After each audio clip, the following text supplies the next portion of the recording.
They called her the Ghost Girl, the billionaire's daughter who vanished after the fire that destroyed half her face. For 3 years, Maeve Collins lived in shadows, convinced the world would never see past her scars. Then came the day a single father with calloused hands and kind eyes changed everything. In a crowded cafe where strangers recoiled in horror, Noah Reyes did the unthinkable. He reached out and held her hand. This is their story. Stay until the end and comment what city you're watching from. I want to see how far this journey travels. The winter morning broke cold and merciless over Portland, Oregon, the kind of February day where the sky hung low and gray, pressing down on the city like a weight. Inside Riverside Cafe, the air smelled of burnt coffee and cinnamon rolls. The windows fogged with condensation from too many bodies crowded into too small a space.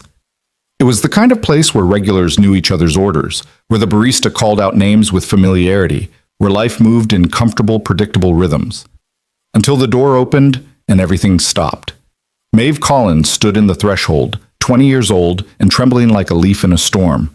Her right hand gripped the door handle so tightly her knuckles had gone white. Her left hand clutched the strap of a worn leather bag against her ribs as if it were a shield.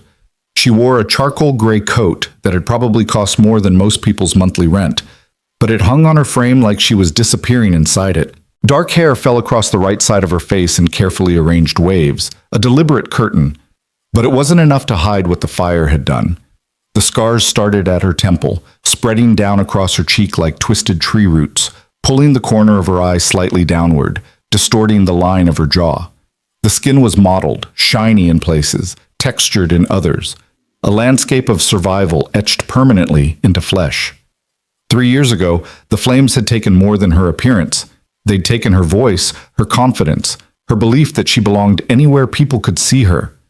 The cafe's warmth hit her face, and with it came the stares. A woman in yoga pants stopped mid-sentence, her mouth forming a small O of shock. 2 college students at a corner table looked up from their laptops, then quickly away, then back again with morbid curiosity they couldn't quite suppress. A businessman in a pressed suit actually took a step backward, his morning newspaper crinkling in suddenly tense fingers. A toddler in a high chair pointed, and her mother's hand shot out to redirect the gesture, pulling her daughter's arm down with a whispered, harsh, "Don't."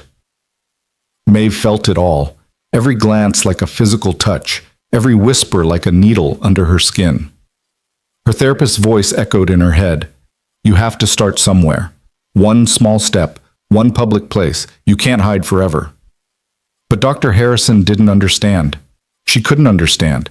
She had smooth, unblemished skin and could walk into a cafe without becoming the center of a horror show. I can't do this, Maeve whispered to herself, the words barely audible. Her hand released the door handle, ready to flee back to the safety of her car, back to the isolation of her father's estate, where mirrors were covered and visitors were carefully screened. That's when she heard the chair scrape against hardwood floor. Across the cafe, past the cluster of shocked faces and suspended conversations, a man stood up. He wasn't tall, maybe 5'10", with shoulders that spoke of manual labor and a posture that suggested bone-deep exhaustion. His work shirt was navy blue, with an oil stain on the left sleeve and a name patch that read Noah in faded red thread. His jeans were worn at the knees, his boots were scuffed. He looked like someone who worked with his hands, who knew what it meant to be tired, who understood that life could grind you down until you were just trying to survive one more day. Noah Reyes didn't look away. While everyone else in that cafe had flinched or stared or pretended not to see, he simply looked at Maeve with dark eyes that held something she hadn't seen in years. Not pity, not shock, not revulsion. Just recognition. As if he saw a person, not a tragedy. And then he started walking toward her. The cafe seemed to hold its collective breath. Someone's phone clattered onto a table. The espresso machine stopped hissing. Even the indie folk music playing through the speakers seemed to fade into background static. Maeve's first instinct was to run. Her second was to pull her hair further across her face. Her third was to simply freeze, which is what she did, rooted to the spot like a deer in headlights as this stranger crossed the room with steady, unhurried steps. "Hey," Noah said when he reached her, his voice low and rough around the edges, like someone who didn't waste words. "You're looking for a place to sit?" Maeve couldn't speak. Her throat had closed up completely.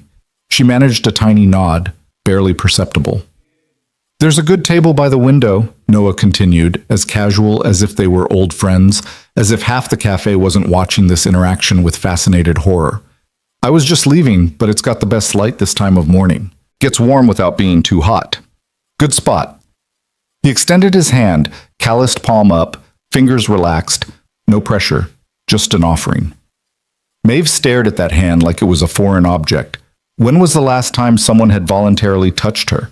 Her father's grip on her shoulder at the hospital, mechanical and distant. Dr. Harrison's professional handshakes.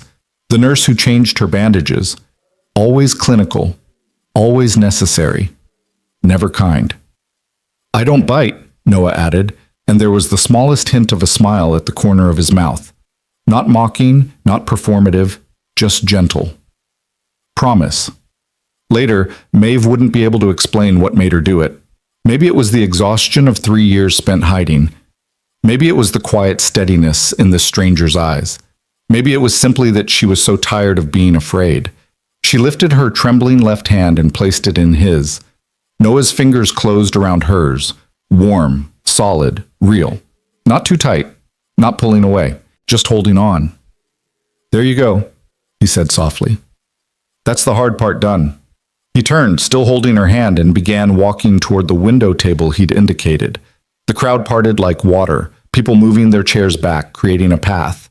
Maeve followed, her legs moving mechanically, her entire world narrowed to the feeling of his hand around hers and the sound of her own heartbeat thundering in her ears. When they reached the table, Noah pulled out a chair for her, an old-fashioned gesture that would have seemed ridiculous from anyone else, but from him felt simply decent. Maeve sank into it, her legs finally giving out. "Coffee or tea?" Noah asked, still standing. I can't." Maeve's voice cracked, barely above a whisper. "You can," Noah said matter-of-factly. "You just did. Hardest thing in the world is walking through that door. Everything else is easy by comparison. So, coffee or tea?" "Tea," Maeve managed. "Chamomile, if they have it." "They do." "Honey?" She nodded. "Be right back." Noah walked to the counter, leaving Maeve alone at the table. Slowly, gradually, the cafe began to resume its normal rhythm. Conversations picked back up, though they were quieter now, more subdued. People still glanced her way, but the initial shock had passed. They returned to their phones, their newspapers, their own concerns. Maeve sat very still, her hands clasped in her lap, trying to process what had just happened. A stranger had seen her at her most vulnerable and hadn't looked away, hadn't treated her like a tragedy or a spectacle, had simply helped. She turned her head slightly, watching Noah at the counter. He was talking to the barista, a young woman with purple hair and multiple ear piercings who kept glancing past him toward Maeve. Noah said something that made the barista look up at him instead, her expression shifting from curiosity to something softer. When he returned, he carried 2 cups, the tea for Maeve and what looked like black coffee for himself. "Changed my mind about leaving," he said, setting the tea in front of her and settling into the chair across from her. "Hope that's okay." Maeve stared at him. "Why are you doing this?" "Doing what?" "Being kind to me, helping me. You don't know me." Noah took a sip of his coffee, considering the question. "Couple weeks ago, my daughter got lost in a shopping mall. She's 7. Wandered off while I was looking at something, and by the time I realized she was gone, I couldn't find her anywhere. Worst 15 minutes of my life." He paused, his jaw tightening at the memory. "And then this woman brought her back. Young woman, wearing a surgical mask and a hood, barely making eye contact. My daughter was holding her hand, completely calm, even though I could see this woman was terrified. Isabella, that's my daughter. She kept saying, 'Dad, the nice lady helped me. She's my friend.' And this woman, she couldn't get away fast enough. Wouldn't even let me thank her properly, just disappeared into the crowd." Maeve's teacup stopped halfway to her lips. Her hand started shaking again. "That was you, wasn't it?" Noah said quietly. "The mall.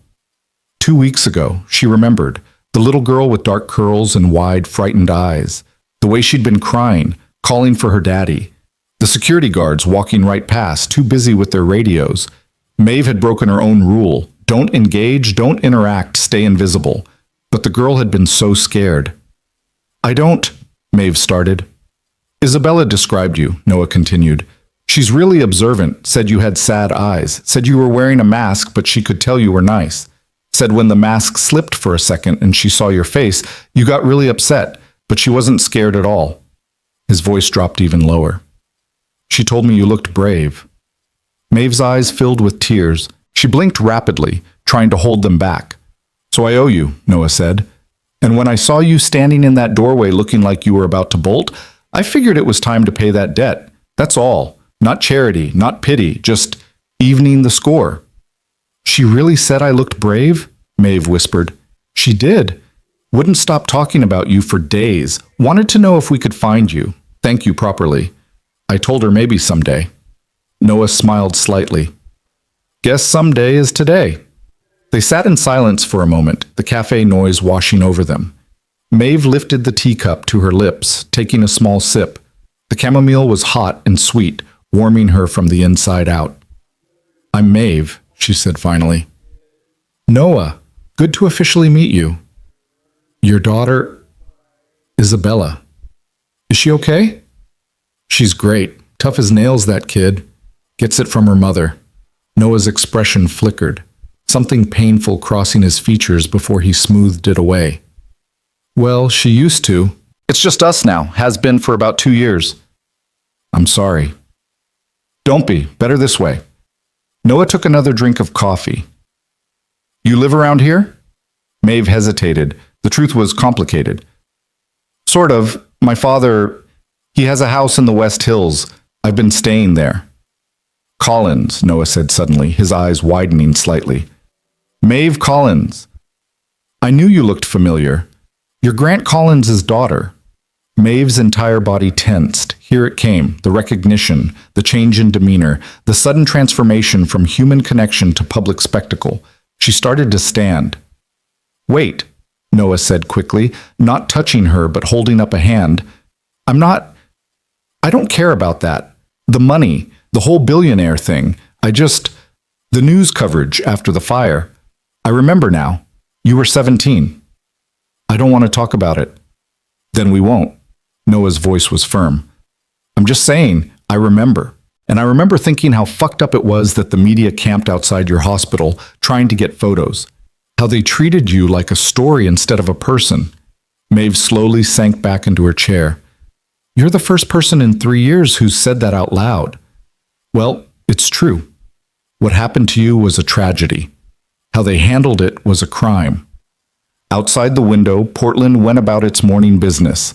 Cars rolled past on wet streets. A jogger with a dog splashed through puddles. The sky remained stubbornly gray, but inside the cafe something had shifted. Something small and fragile, but real. Can I tell you something? Maeve said, her fingers wrapped around the teacup like it was an anchor.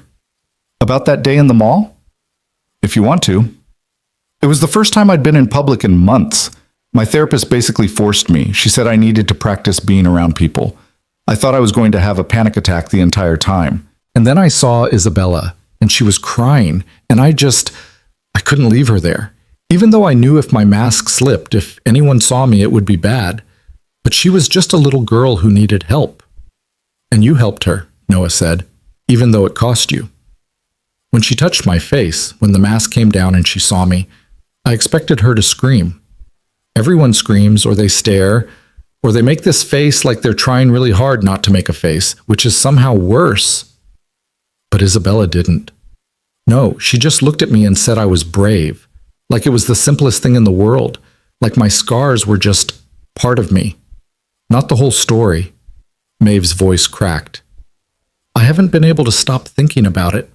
Noah leaned back in his chair, studying her with those dark, thoughtful eyes. You want to know what I think? I think my daughter has better instincts than most adults. She doesn't see you as your scars because she understands something most people forget, that everybody's got damage. Hers just happens to be on the inside. What do you mean? Her mother left us, just woke up one day and decided she didn't want to be a wife or a mother anymore. packed a bag, signed some papers, and disappeared. Isabella was 5, old enough to understand abandonment, young enough to think it was somehow her fault. Noah's jaw tightened. Took a year of therapy to convince her otherwise. She still has nightmares. Still asks sometimes if I'm going to leave too. That's horrible. Yeah, it is. But it taught her something important. That pain doesn't make you broken. It just makes you real. He met Maeve's eyes across the table. She saw that in you. The realness. That's why she wasn't scared. Maeve felt something crack open in her chest, some protective shell she'd built around herself starting to fracture. For 3 years she'd believed the scars defined her, that they were all anyone could see. But this child, this 7-year-old girl who'd suffered her own kind of wounds, had looked past them entirely. I'd like to meet her again, Maeve said softly. Properly this time, if that's okay. Noah's face broke into a genuine smile. The first real one Maeve had seen from him. It transformed his entire appearance, made him look younger, less worn down. She would love that. Fair warning, though, she'll probably talk your ear off. Kid doesn't have a shy bone in her body. I don't mind. They talked for another hour. Noah told her about his work at Reyes Auto Repair, the shop he'd inherited from his uncle. How he worked 70-hour weeks trying to keep it afloat while raising Isabella alone. How his daughter wanted to be a veterinarian or astronaut or possibly both, and he was determined to make sure she had every opportunity to chase those dreams, even if it meant he never slept. Maeve found herself sharing things she hadn't told anyone. About the fire, how it had started in the science lab at her private high school, a faulty gas line, and a spark. How she'd been helping a younger student and had pushed the girl out of the way, taking the brunt of the explosion. How everyone called her a hero, but all she felt was grateful to be alive, and then guilty for feeling grateful when her face was destroyed, and then angry at herself for caring about something as shallow as appearance. That's not shallow, Noah said firmly. You're human. Humans care about how they look. It's not vain to mourn what you lost. My father says I should be grateful I survived. You can be grateful and still grieve. Both things are true. It was such a simple statement, but it hit Maeve like a revelation. For 3 years, her father had insisted she count her blessings, focus on the positive, remember it could have been worse. He'd meant well, she knew that, but he'd never once acknowledged that she had lost something real and important, never validated the grief. Grant Collins is your dad, Noah said slowly. The tech billionaire. The guy who basically owns half of Silicon Valley. That's him? Must be complicated. That's an understatement. Maeve stirred her now cold tea. He loves me, I know he does, but after the fire he just shut down. Hired the best doctors, the best therapists, the best everything, but he couldn't look at me. Still can't, really. He talks to me, but his eyes go just over my shoulder. It's like I'm a problem he's trying to fix, not a person. That must be lonely. It is. Maeve's voice was barely a whisper. I have a house full of staff, personal assistants, security, nurses. But I'm completely alone. Noah reached across the table, slowly, giving her time to pull away if she wanted, and briefly touched the back of her hand. Just a moment of contact, then he withdrew. Not anymore, he said simply. The words hung in the air between them, weighted with meaning. Neither of them was quite ready to examine. Maeve felt her pulse quicken, felt that crack in her chest widen a little more. I should probably go, Noah said reluctantly, checking his phone. I've got a transmission rebuild waiting for me, and I'm already behind schedule. But, he hesitated. Would you want to get coffee again? Or tea? Whatever. Maeve's first instinct was to say no, to retreat back into safety, back into isolation. But then she thought of Isabella's small hand in hers, of the words, "You look brave," of this man who'd crossed a cafe full of staring people just to make sure she didn't run away. Yes, she said. I'd like that. They exchanged numbers. Noah stood to leave, pulling on a worn canvas jacket. Oh, and Maeve? That thing you did at the mall with Isabella? That wasn't fear. That was courage. There's a difference. What's the difference? Courage means you're scared and you do it anyway. You've got more of that than you know. He left then, weaving through the cafe tables and out into the gray morning. Maeve watched him go, then slowly became aware of the cafe around her again. A few people were still glancing her way, but it felt different now. Less like being on display. More like simply being present. She finished her tea, paid for both their drinks, and walked back out into the cold. Her car was parked 2 blocks away. A black Mercedes SUV with tinted windows and a driver who'd been paid to wait. But she didn't head straight for it. Instead, she walked slowly down the sidewalk, letting the winter air hit her face, scarred and unscarred side both exposed to the world. People passed her. Some stared, some didn't. A woman with a baby smiled at her. A teenager with headphones didn't even glance up. The world kept turning, and Maeve was finally part of it again. When she reached the car, Marcus, her driver, opened the door with professional efficiency. "Home, Miss Collins?" Maeve paused, 1 foot in the car. Home meant the estate, the covered mirrors, the careful avoidance, the suffocating protection that felt more like prison. "Actually," she said, "could we stop at a bookstore first? I want to pick up something for a 7-year-old girl, something about being brave." Marcus's professional mask slipped for just a second, surprise flickering across his features. But he recovered quickly. "Of course, miss. I know a good one on Hawthorne." As the car pulled into traffic, Maeve caught her reflection in the window, the right side of her face visible, scars and all. For the first time in 3 years, she didn't immediately look away. She just looked, really looked. And while she didn't love what she saw, she didn't hate it quite as much either. Somewhere in Portland, Noah Reyes was probably elbow deep in an engine, grease under his fingernails, counting the hours until he could pick up his daughter from school.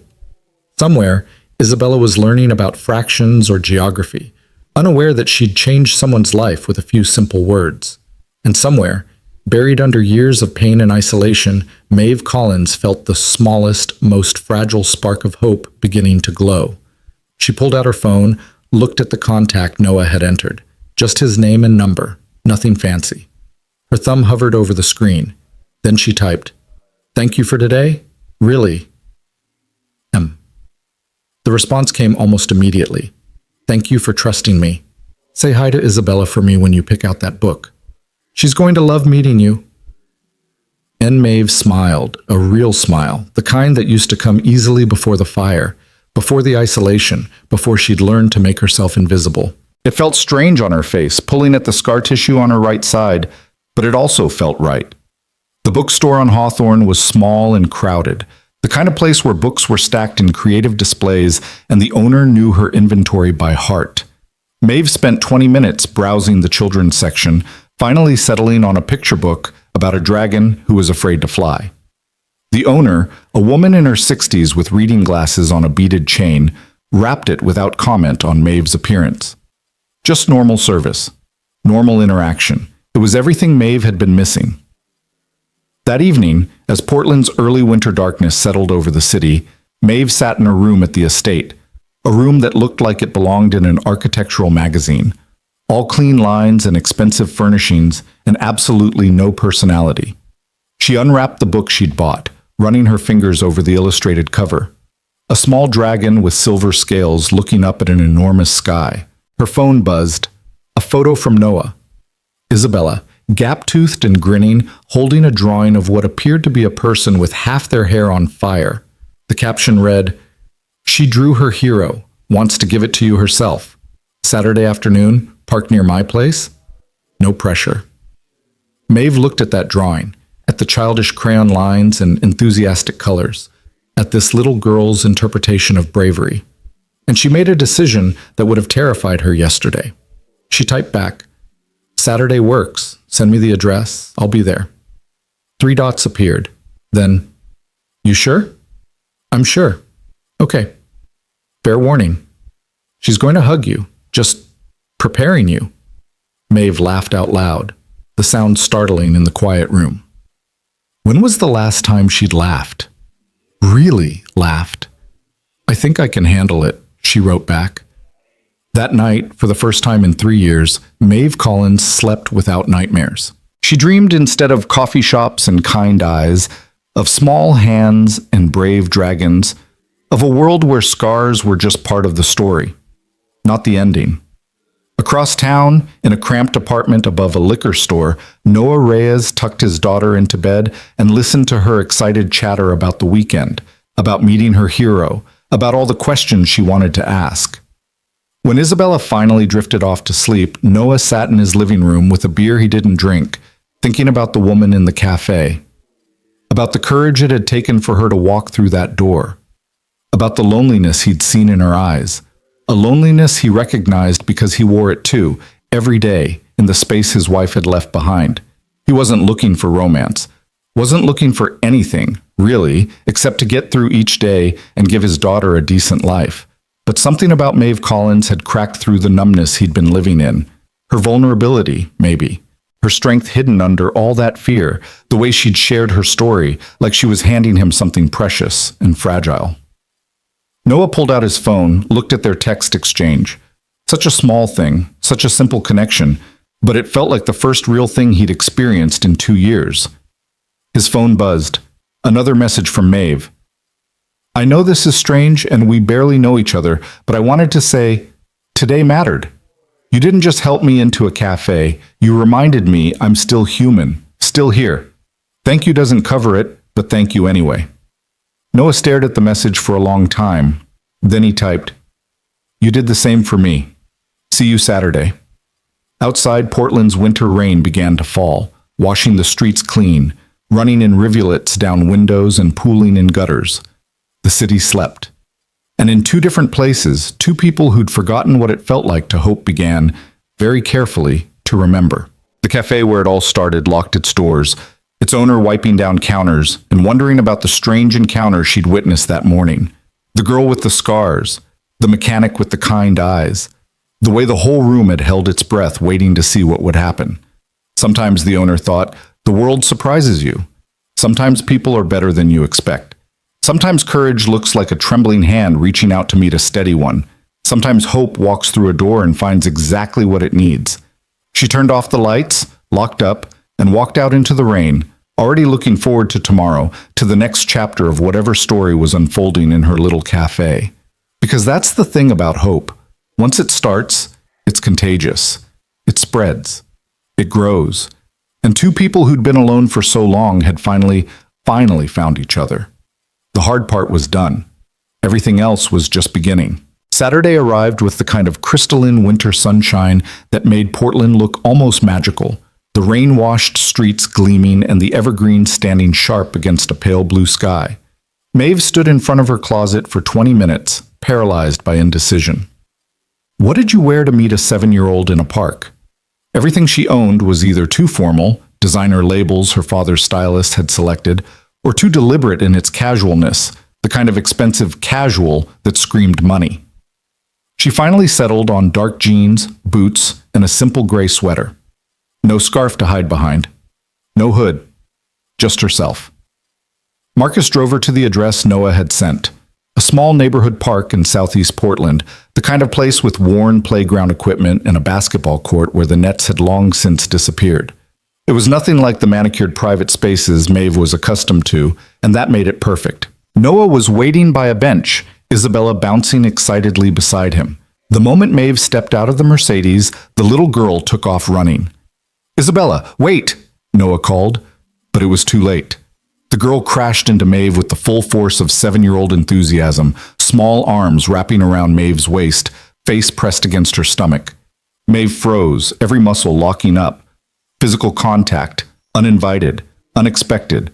Her therapist's voice reminded her to breathe, to ground herself, to remember she was safe. I knew it was you! Isabella pulled back, her face radiant with joy. Dad showed me your picture on his phone, and I said, That's her. That's my hero lady. You came back. Maeve looked down at this child, dark curls escaping from a ponytail, gap between her front teeth, wearing a purple jacket with a unicorn patch and mismatched socks visible above her sneakers. She wasn't staring at Maeve's scars, wasn't flinching, just smiling with uncomplicated happiness. Hi, Isabella, Maeve managed, her voice unsteady. I brought you something. Noah had caught up, slightly out of breath. Izzy, what did we talk about? Personal space. It's okay, Maeve said quickly, and she meant it. The hug had been startling but not unwelcome. When was the last time someone had hugged her like that? Like she was just a person? Just Maeve. Isabella grabbed her hand, tugging her toward the bench. Come sit. I have a million questions. Dad said I could ask you anything except about the fire because that's private unless you want to talk about it, which you probably don't, and that's totally okay. Isabella Grace Reyes, breathe, Noah interjected, but he was smiling. Give the woman a second to sit down at least. They settled onto the bench, Isabella in the middle, pressed against Maeve's side like they'd known each other for years, Noah on the other end, giving space but close enough. Maeve pulled the wrapped book from her bag. This is for you, she said. For being kind to me when I needed it most. Isabella tore into the wrapping with zero regard for preserving the paper, revealing the dragon book. Her eyes went wide. Oh, is this about being scared? Dad says everybody's scared of something. It is. It's about a dragon who's afraid to fly. Does she learn how? She does, but it takes help from her friends. Isabella hugged the book to her chest. I'm scared of lots of things. The dark, and big dogs, and my mom coming back. The last part came out quieter, matter of fact, but weighted. Noah's expression tightened. Izzy, what? It's true. If she came back, she might take me away from you. That's scary. Isabella turned to Maeve. My mom left. Dad doesn't like to talk about it, but I know he's sad. He pretends he's not, but I can tell. Isabella, Noah said more firmly, but Maeve touched his arm, a brief contact that stopped him. It's okay, she said. Being scared of losing someone you love isn't silly. That's real. You get it, Isabella said with satisfaction. I knew you would. You have sad eyes like Dad. Maeve glanced at Noah, who was looking anywhere but at her, a muscle working in his jaw. So they were both broken, she thought, both walking around with wounds no one could see, except Isabella could see them, somehow. Children always knew. So, Isabella continued, shifting gears with the easy adaptability of childhood, do you have any pets? I really want a dog, but Dad says our apartment doesn't allow them. When I grow up, I'm going to have like 50 dogs. No pets, Maeve said, but I used to have a cat before the fire. His name was Hemingway. What happened to him? My father found him a new home. He thought I had enough to deal with without taking care of a pet. The memory stung. She'd loved that cat, had begged to keep him, but Grant Collins made decisions quickly and absolutely. That's sad, Isabella declared. When you're sad, you need pets more, not less. Right, Dad? Right, Noah agreed quietly, watching Maeve with those dark, thoughtful eyes. They spent the afternoon in that park. Isabella dragged Maeve to the swings, insisting she needed a push. Maeve obliged, discovering that pushing a child on a swing was both terrifying. What if she pushed too hard? What if Isabella fell? And oddly joyful. Isabella's laughter rang out across the park, pure and unself-conscious, and other families turned to look. Some stared at Maeve's scars, some didn't. It mattered less than she'd expected. Noah stood nearby, hands in his pockets, a small smile playing at his lips. When Isabella finally jumped off mid-swing, giving Maeve a heart attack, and ran to the slide, he moved closer. She likes you, he said. Really likes you. She was up at 6 this morning planning everything she wanted to show you. She's wonderful, Maeve said honestly. You're doing an incredible job with her. Most days I'm just trying not to screw her up too badly. I think you're doing better than just not screwing up. Noah met her eyes, and something passed between them. Recognition? Maybe. Respect. The acknowledgement of two people who understood what it meant to survive. Can I ask you something? He said. You don't have to answer. Okay? In the cafe, you said your father can't look at you. Is that why you agreed to meet us? Because we're safe? Because we're nobody? Maeve flinched at the directness of it, but Noah's expression wasn't cruel, just honest, and she was tired of dishonesty. Maybe at first, she admitted, maybe I thought it would be easier with people who didn't know me before, who didn't have expectations of who I used to be. But that's not why I came today. No. I came because Isabella called me brave, and I want to believe her. I came because you held my hand when everyone else turned away. I came because, for the first time in 3 years, I felt like maybe I could be someone other than Grant Collins' damaged daughter. Noah absorbed this, nodding slowly. You want to get some food? There's a taco truck 2 blocks from here. Nothing fancy, but it's good. And Isabella will literally never stop talking about you if we don't feed her soon. Low blood sugar makes her chatty. I'm already chatty, Isabella yelled from the top of the slide. I heard that. Maeve laughed. Actually laughed. Tacos sound perfect. The taco truck was exactly as advertised. Nothing fancy, just good food served from a converted panel van with hand-painted signs. They ordered at the window, Noah insisting on paying despite Maeve's protests, and found a picnic table nearby. Isabella kept up a constant stream of conversation, asking Maeve about everything from her favorite color to whether she believed in aliens to if she thought unicorns were real or just horses with weird head injuries. Izzy, let the woman eat, Noah said, but he was grinning. It's fine, Maeve assured him. Purple. Yes, and definitely real. See? She gets me.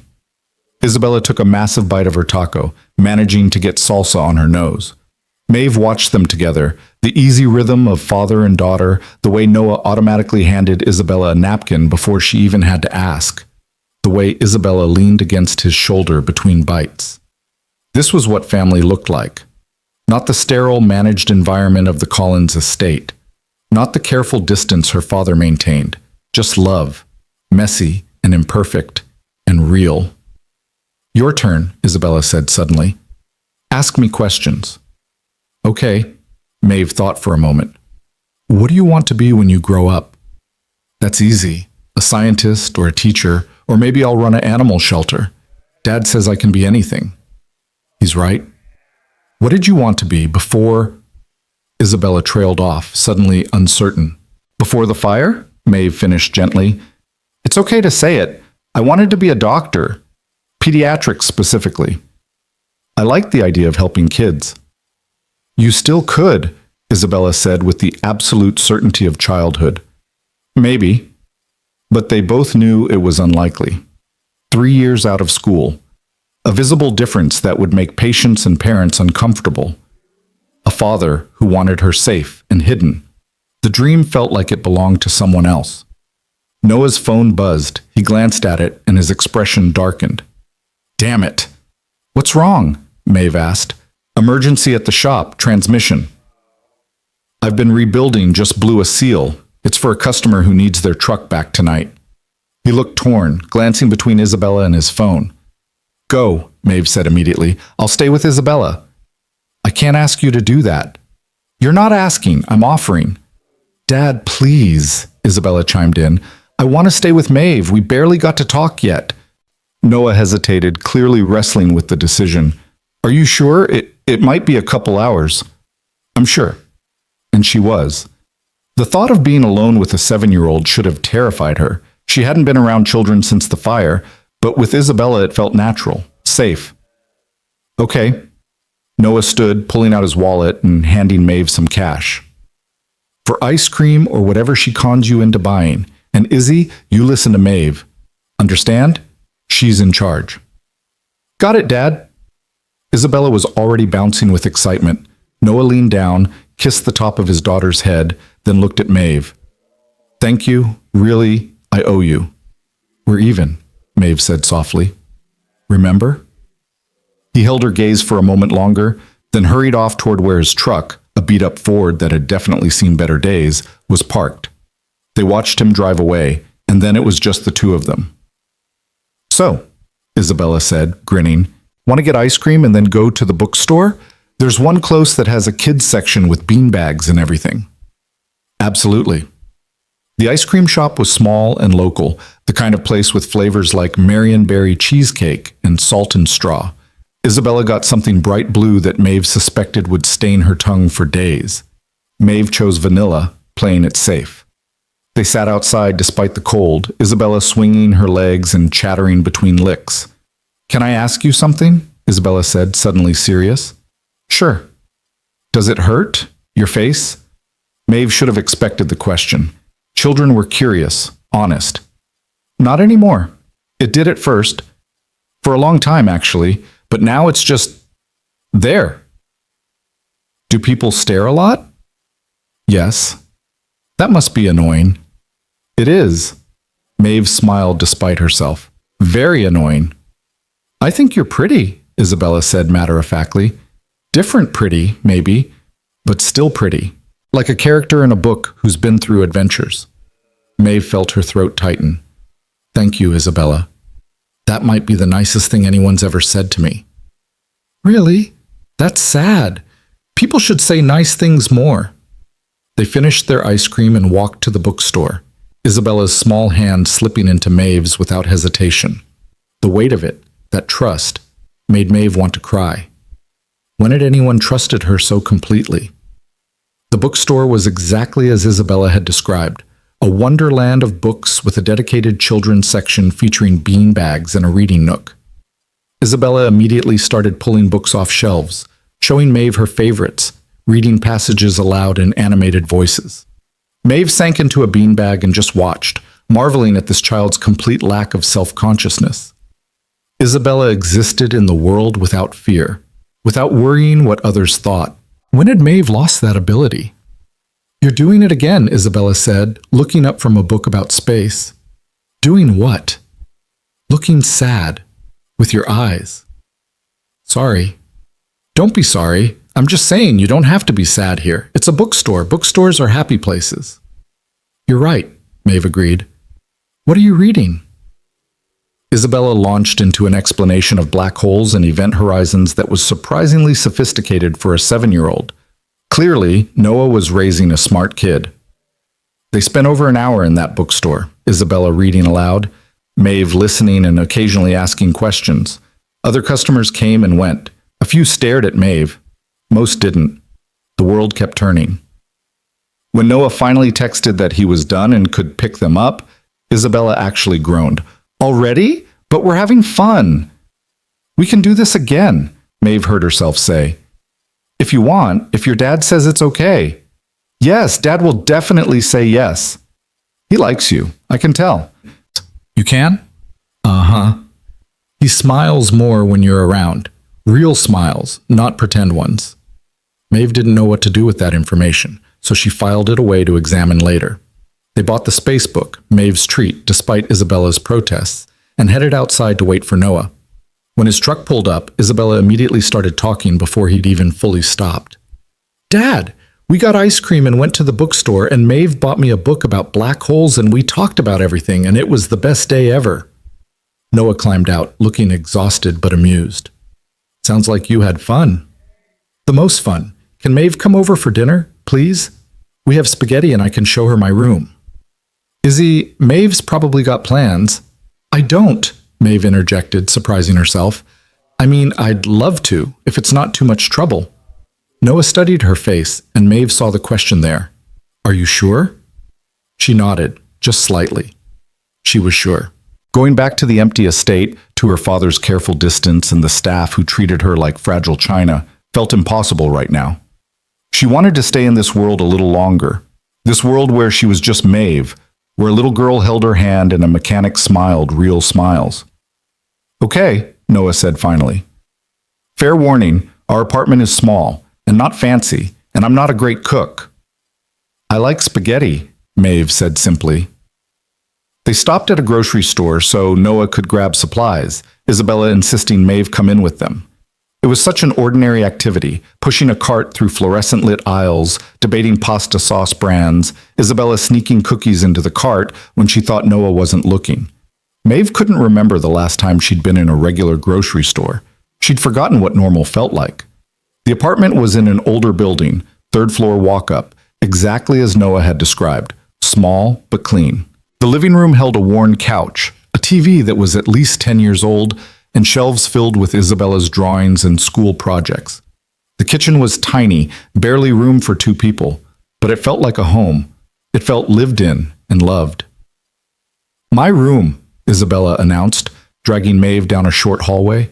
The room was an explosion of color, purple walls covered in posters of planets and animals, a bed with a unicorn comforter, stuffed animals everywhere. A child's room, unabashedly enthusiastic about its own existence. Isabella showed Maeve everything, her rock collection, her drawings. the diorama she'd made of the solar system. Maeve sat on the floor and listened, asking questions, genuinely interested. It felt like the most natural thing in the world. From the kitchen came the sounds of Noah cooking, water running, a pot clanging, the sizzle of something hitting a hot pan. Isabella's voice as constant background, weaving stories and facts together in 7-year-old logic.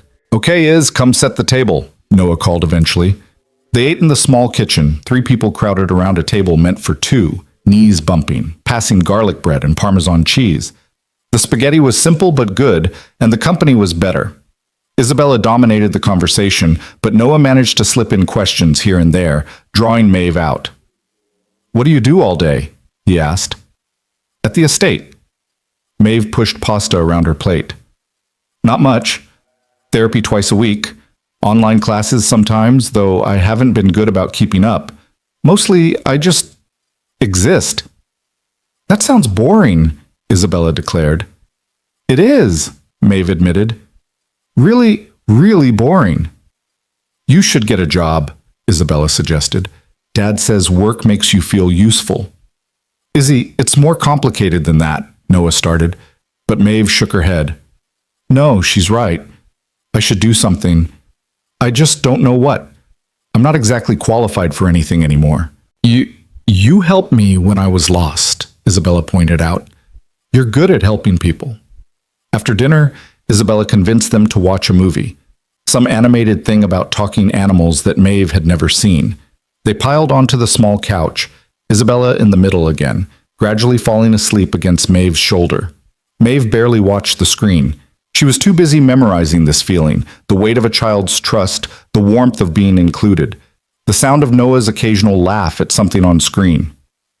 When the credits rolled, Isabella was fully asleep.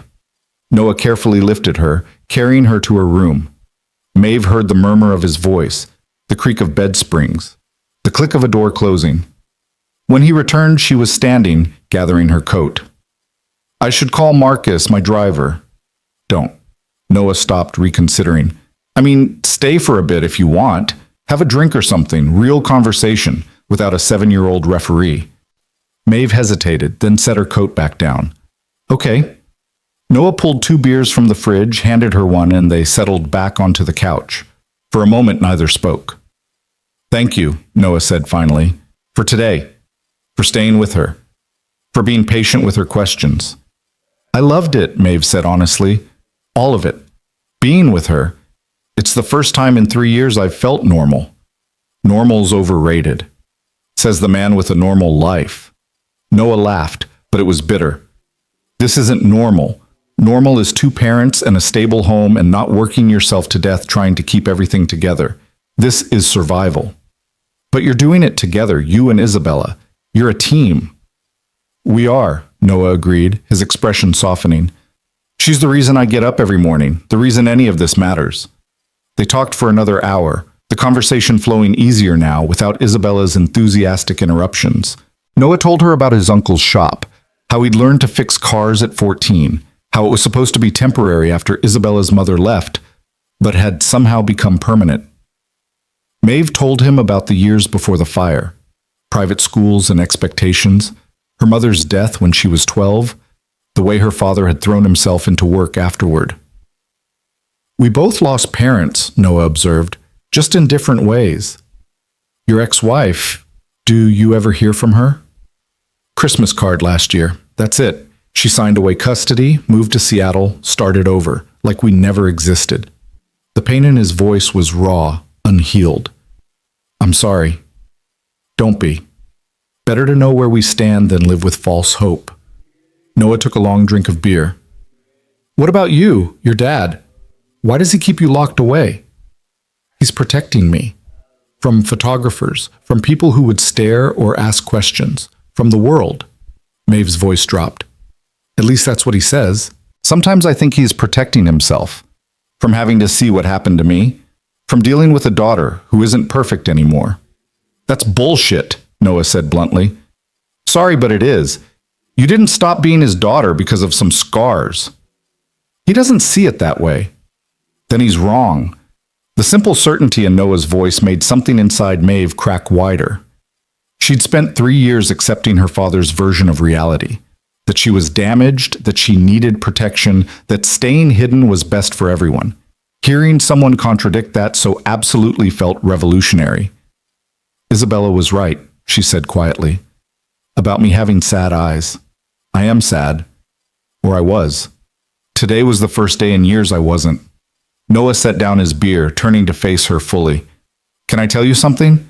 That day in the cafe when you walked in, I almost didn't get up. Almost stayed in my seat like everyone else. But I looked at you and I saw myself. The way I felt when my wife left.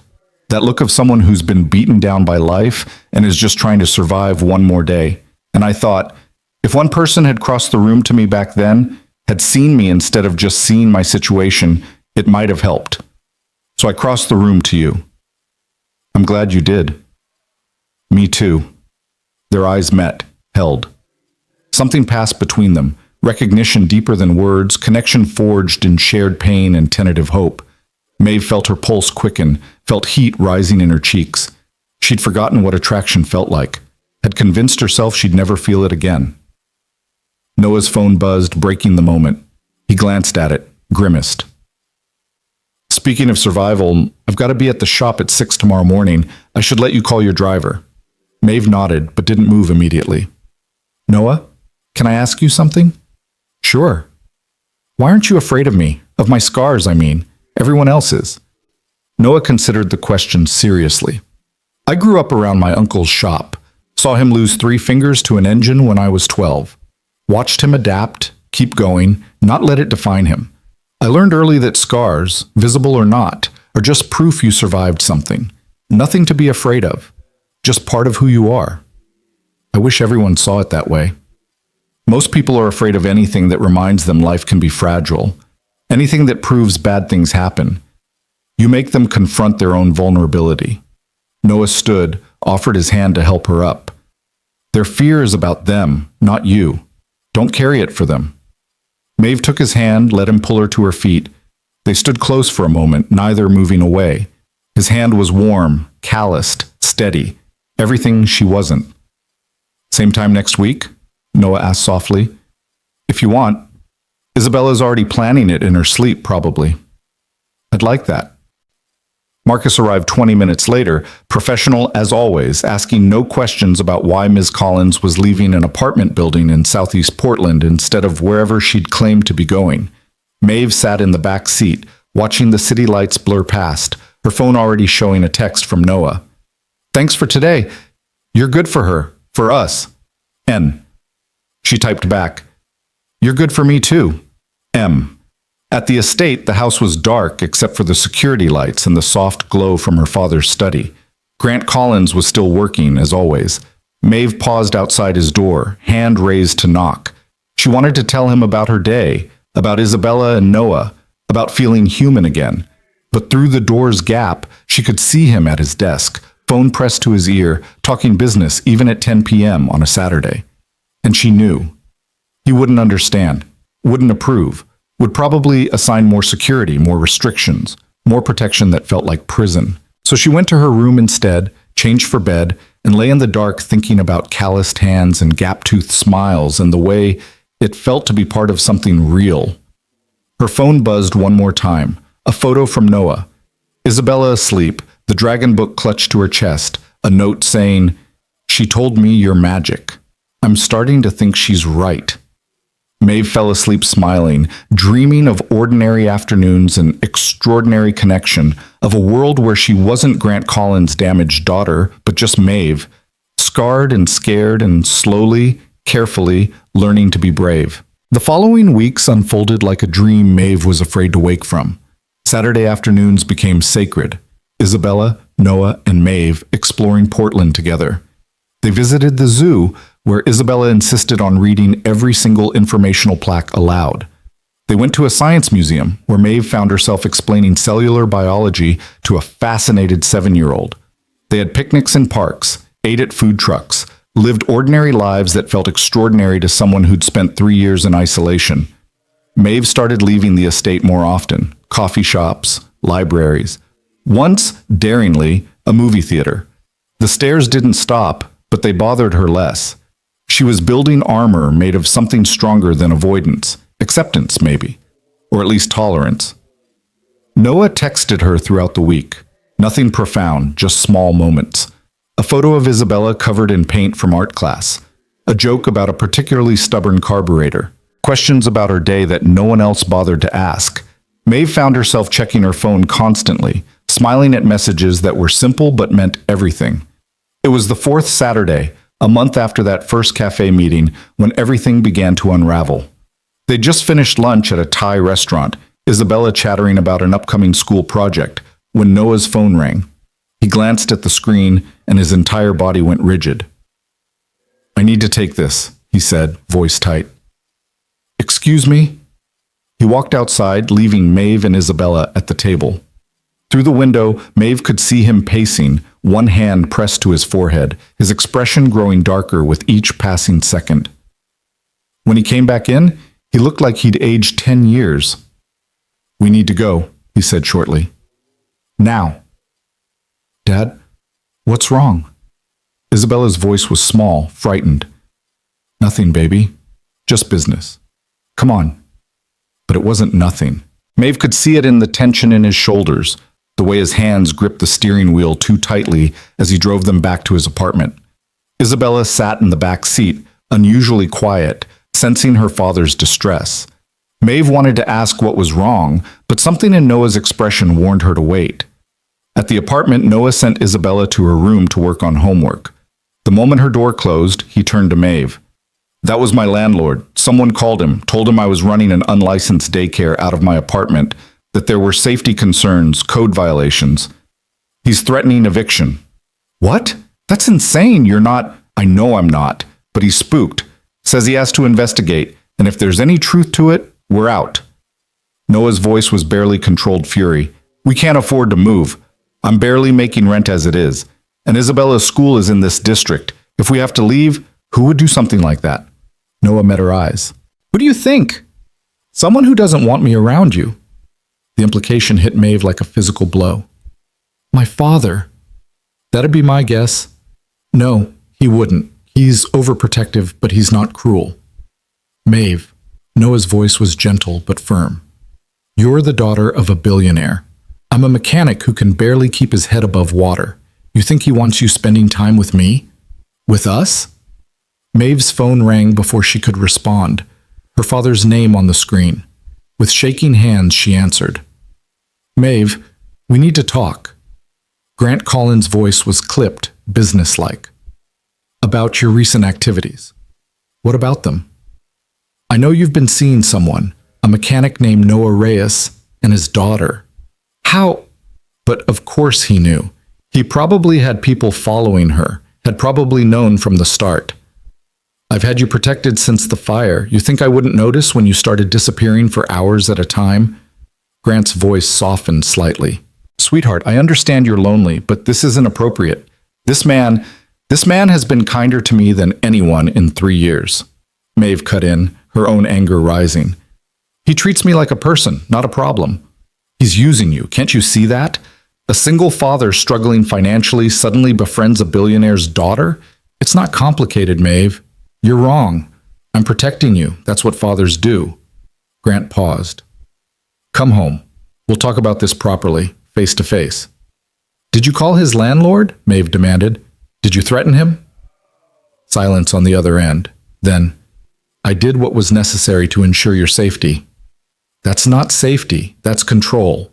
Maeve's voice cracked. "You can't do this. You can't destroy people's lives just because you don't approve of who I spend time with." "I can and I will. This man is wrong for you. This situation is inappropriate. If you don't end this association voluntarily, I'll take further measures." "What measures?" "His auto shop. I've looked into it. It's barely solvent. One lawsuit, one inspection that finds violations, and it's done. Gone. Is that what you want? For him and his daughter to suffer because you're lonely?" Maeve felt sick. "You wouldn't. Test me." Grant's voice was iron. "Come home. Now. We'll discuss your future, your real future, not this fantasy you've been living."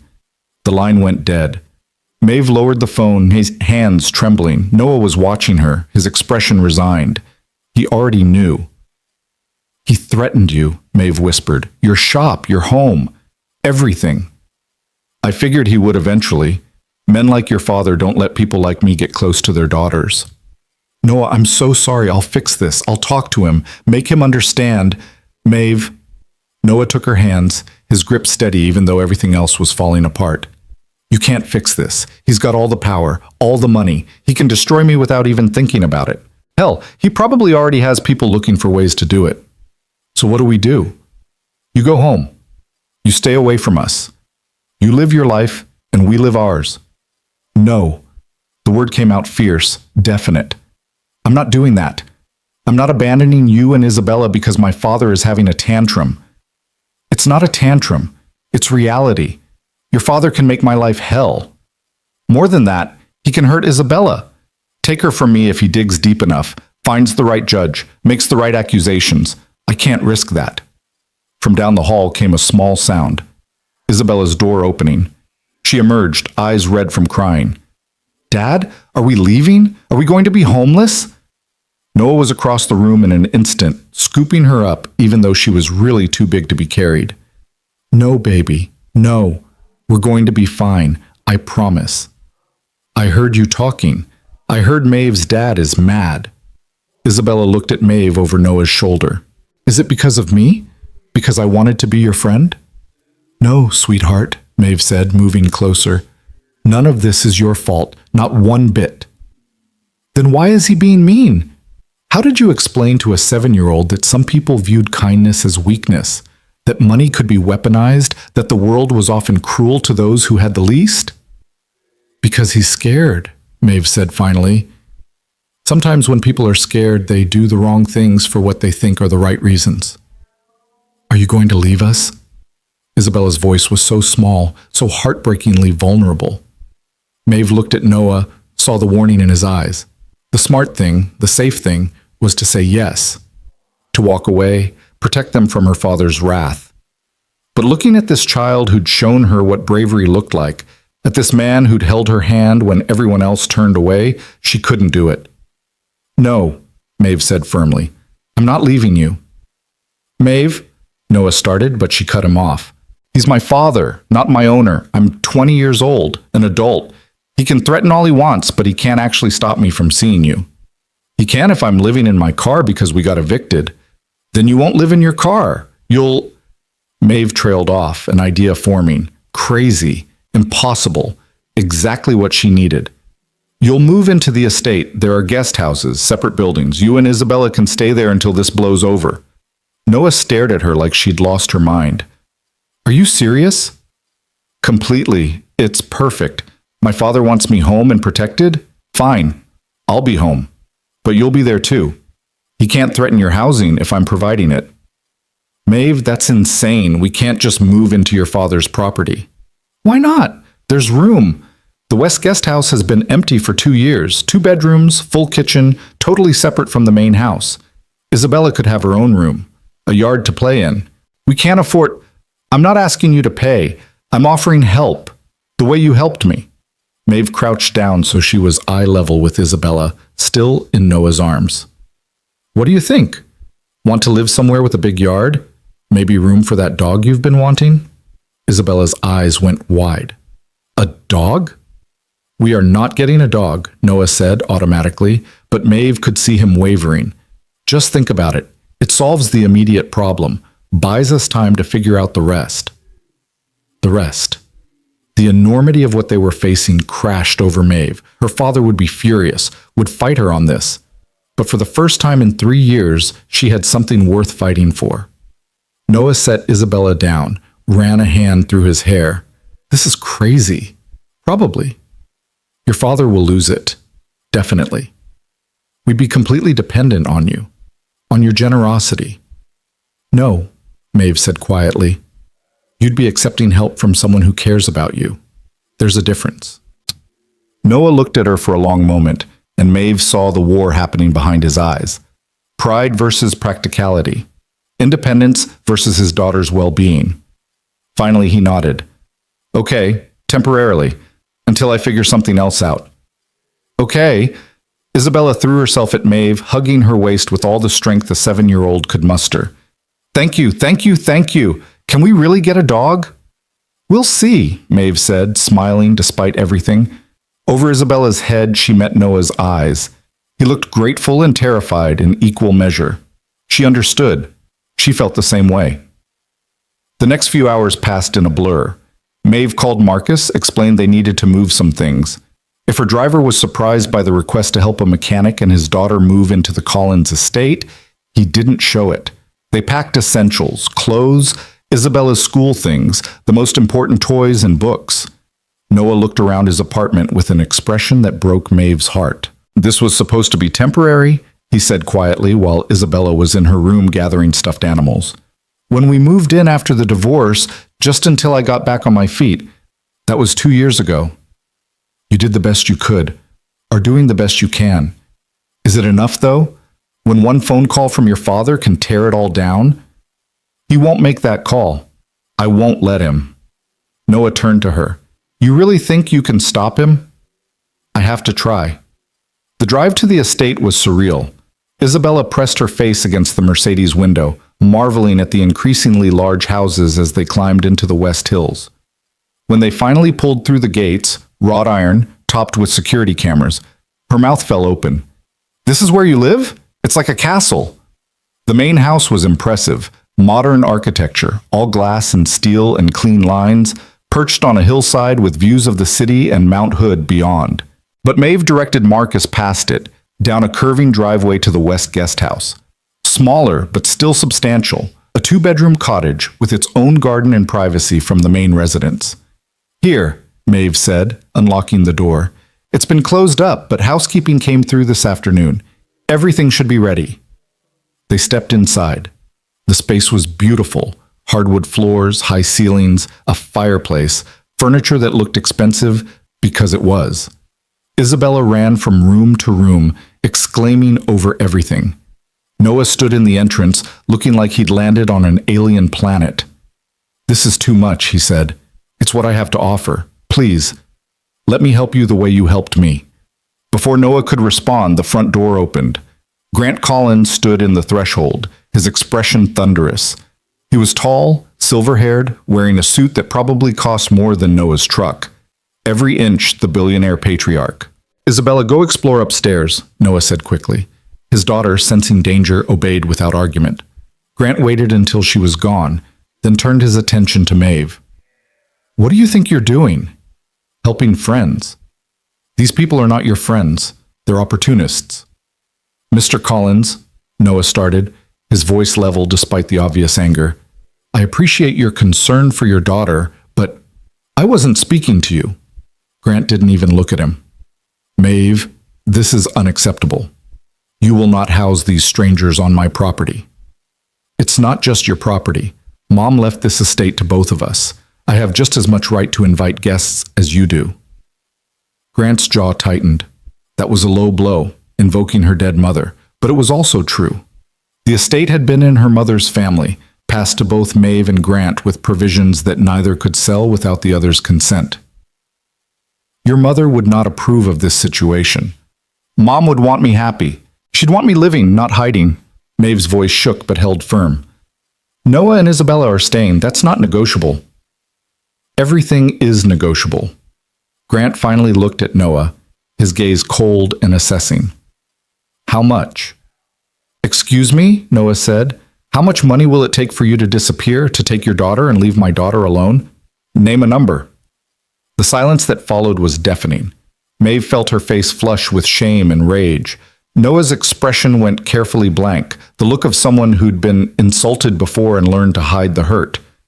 I'm not for sale, Noah said quietly. Neither is my daughter's friendship with Maeve. Everyone's for sale. It's just a matter of price. Then I guess I'm the exception.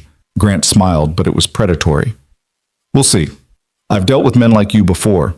You think you're different, principled. But when the pressure gets high enough, when I start dismantling your life piece by piece, you'll take whatever I offer and run. Dad, stop it, Maeve snapped. Just stop. Noah isn't trying to use me. He's been nothing but kind. Why can't you see that? Because I see what you can't. You're vulnerable, lonely, desperate for connection. He saw an opportunity and took it. That's not true, Maeve said, but doubt flickered in her chest. Was it? Had she been so starved for affection that she'd misread everything? Ask him, Grant said. Ask him if he would have approached you in that cafe if you weren't Grant Collins' daughter. If you were just some scarred girl with no money, no connections. Would he have crossed that room? Maeve turned to Noah, hating herself for needing to know. Noah. He met her eyes, and she saw pain there, complicated, honest pain. I don't know, he said finally. I'd like to think I would have, but I can't swear to it. What I can tell you is that once I got to know you, the money stopped mattering. You became Maeve, not Grant Collins' daughter, just Maeve. How convenient, Grant said. Get out, Maeve told her father. This is the guest house, my space. You're not welcome here. I'm trying to protect you. No, you're trying to control me. There's a difference, and I'm done being controlled. Grant looked at his daughter, really looked at her, and something shifted in his expression, surprise maybe. He'd never seen her stand up to him before. She'd always been obedient, compliant, broken. We're not done discussing this, he said finally. Yes, we are. Noah and Isabella are staying. You're going to leave them alone. No more threats, no more manipulation, or I'll leave too. I'll move out, cut contact, and you can have your perfect empty house all to yourself. It was a bluff. Mostly. Maeve had nowhere else to go. But Grant didn't know that. She watched the calculation happen behind his eyes, the cost-benefit analysis of pushing further versus backing off. Fine, he said at last. They can stay, for now. But I'll be watching. And the moment I have proof this man is using you, he's gone. Understood? He didn't wait for an answer, just turned and left, the door closing with careful precision behind him. The silence he left was thick, heavy with everything unsaid. I should go, Noah said. This was a mistake. I'm making things worse between you and your father. No, Maeve said firmly. You're staying. We're figuring this out. Maeve, did you mean it, what you said? That once you got to know me, the money stopped mattering? Noah stepped closer, his dark eyes intense. Every word. When I look at you, I see someone brave, someone who survived hell and is trying to find her way back. I see someone my daughter adores, who makes her laugh, who treats her like she matters. I see someone who makes me remember what it feels like to hope. His voice dropped. The money? It's just noise. It's you I see. Just you. Maeve felt tears burning behind her eyes. My father is never going to approve of this, of us, whatever this is. I know. He's going to make your life difficult. I know that too. So why stay? Why not take whatever he offers and run? It would be easier. Noah reached out, brushed a strand of hair away from her scarred cheek. His touch was gentle, unafraid. Because easy isn't always right, and because walking away from you would feel like giving up on something important, something real. They stood close, the space between them charged with everything they weren't quite saying. Maeve had forgotten what this felt like. Attraction, possibility, hope. It terrified her. After the fire, she'd accepted that romance was over, that no one would want someone who looked like her. But Noah was looking at her like she was beautiful, like her scars were just part of her, not the whole story. Dad? Isabella's voice floated down from upstairs. Can I pick which room is mine? The moment broke. Noah stepped back, cleared his throat. Yeah, baby, pick whichever one you want. Isabella thundered down the stairs, grabbed Noah's hand. Come see. There's a window seat, and the bathroom has a bathtub big enough for 1,000,000 bubbles. Noah let himself be dragged away, glancing back at Maeve with an expression she couldn't quite read. Gratitude, definitely. But something else too, something that made her heart race. She helped them unpack, showed Isabella where everything was, explained how to work the complicated coffee maker in the kitchen. Normal domestic activities that felt surreal in this setting. By the time everything was settled, it was late. Isabella was falling asleep on the couch, exhausted from the day's emotional roller coaster. I should go, Maeve said. Let you both get some rest. Maeve. Noah walked her to the door. Thank you for all of this. I know what it cost you. with your father. It's not over. You heard him. He's not going to let this go. I know. We'll deal with it. Together. That word, together, felt like a promise. Dangerous and wonderful in equal measure. Maeve walked back to the main house, exhausted and exhilarated and terrified. Her father was waiting in his study, exactly as she'd expected. She could see him through the window, sitting at his desk, staring at nothing. She could walk in, try to explain, make peace. Or she could go to her room, stand her ground, choose herself for once. She chose herself. In bed that night, her phone buzzed. A photo from Noah. Isabella asleep in her new room, the dragon book on her nightstand, a stuffed unicorn clutched to her chest. The caption read, "She says this place has good dreams. Hope she's right. Thank you for believing in us." N. Maeve typed back, "Thank you for believing in me first. Sleep well. Sleep." She stared at the ceiling, processing everything that had happened. In the span of hours, she'd defied her father, opened her home to near strangers, drawn a line in the sand about her own life. It should have felt reckless. Instead, it felt right. Outside her window, in the guest house, lights gradually turned off. Noah and Isabella settling into their new temporary home. Temporary, they'd agreed. But Maeve was already hoping for something more permanent, something real. Her phone buzzed again. This time, a text from an unknown number. "This is not over. Your father made a mistake threatening me. Now he'll see what happens when you push back." Anonymous.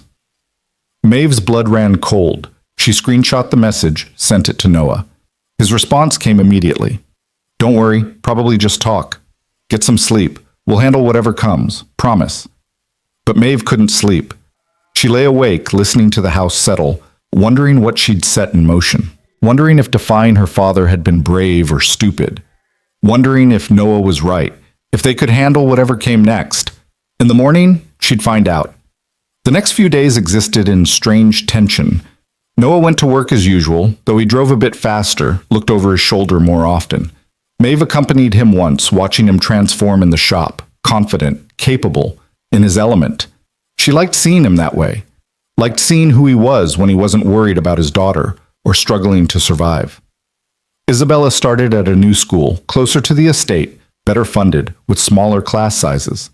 Noah fought Maeve on the tuition, but she'd already paid it, presenting it as a done deal. He'd looked angry and grateful simultaneously, finally muttering, "We're keeping track, I'm paying you back." "Consider it rent," Maeve had said, though they both knew he wasn't paying rent either. Grant Collins watched it all from his study, making calls, having quiet conversations with people Maeve couldn't identify. She'd catch glimpses of him, on the phone late at night, papers spread across his desk, that calculating expression she'd learned to dread. He was planning something, she just didn't know what. On Thursday, she found out. She'd just picked up Isabella from school, another new routine she'd fallen into easily when her phone exploded with notifications. News alerts, social media mentions, her name trending. With shaking hands, she opened the first article. The headline made her stomach drop. "Billionaire's scarred daughter in secret relationship with struggling mechanic, gold digger or true love." The photo accompanying it was grainy but unmistakable. Maeve and Noah at the park, his hand on her shoulder, both of them smiling. Another showed them entering the Thai restaurant. A third captured them at his apartment building. "What's wrong?" Isabella asked from the back seat. "You look scared." Maeve forced her voice steady. "Nothing, sweetie, just work stuff." But it wasn't nothing. She scrolled through article after article, each more invasive than the last. They dug into Noah's background, the divorce, the financial struggles, the barely solvent shop. They'd found Isabella's school records, published speculation about Noah using his daughter to get close to Maeve. The comments were vicious, calling Noah everything from opportunistic to predatory. And woven through it all was one consistent thread. Sources close to the Collins family expressing concern about Maeve's judgment, her vulnerability, the possibility she was being manipulated. Her father. This had Grant Collins' fingerprints all over it. Maeve's phone rang, Noah's name. She answered, "Are you seeing this?" His voice was tight with barely controlled fury. "Yes. They're at the shop. Photographers, reporters. I had to close early because customers couldn't get through the crowd, and someone called Child Protective Services. Anonymous report claiming Isabella is being used for financial gain. They're sending someone to investigate. Oh my God. Noah, I'm so sorry. This is your father, isn't it? This is what he meant by pressure. I think so. Yes. He leaked our information to the press, put a target on us. On my daughter. Noah's voice cracked. She's 7 years old, Maeve. She doesn't deserve this. I know. I'll fix it. I'll make him stop. You can't fix this. It's out there now, permanent. They have our names, our faces, our lives, and they're twisting everything to make me look like some predator using his kid to seduce a rich girl. That's not true, and everyone who matters knows it. Does your father know it? Because it seems like he's the one spreading the story. Maeve had no answer. She dropped Isabella at the guest house, the girl mercifully unaware of what was happening, and stormed to the main house. She didn't knock on her father's study door, just threw it open. Grant looked up from his computer, unsurprised. I assume you've seen the news. You did this. You called the press, gave them information. I simply provided context to people who were already asking questions. A billionaire's daughter emerging from isolation, spending time with a financially struggling single father. That's news, sweetheart. I didn't create the story, just helped it along. You destroyed his reputation, his business. You sicked CPS on a little girl. I protected you from a man who was clearly using you. He wasn't using me, Maeve was shouting now, all control gone. He was being kind. He was my friend. And you couldn't stand that I found someone who saw me as more than a problem to solve. Grant stood, came around his desk. I see you as my daughter. My responsibility. You see me as damaged goods you need to hide away. That's not true, isn't it? When was the last time you actually looked at me? At my face? My scars? You can't even make eye contact anymore. Grant flinched, and Maeve knew she'd hit truth. The scars don't matter. They do to you. They've mattered since the day of the fire. I stopped being Maeve and became a problem. Something to protect and hide and manage from a distance. I lost your mother, Grant said, his voice suddenly raw. I couldn't lose you too. When that fire happened, when I saw you in that hospital bed, he broke off, turning away. I couldn't look because if I looked, I'd have to accept how close I came to losing you.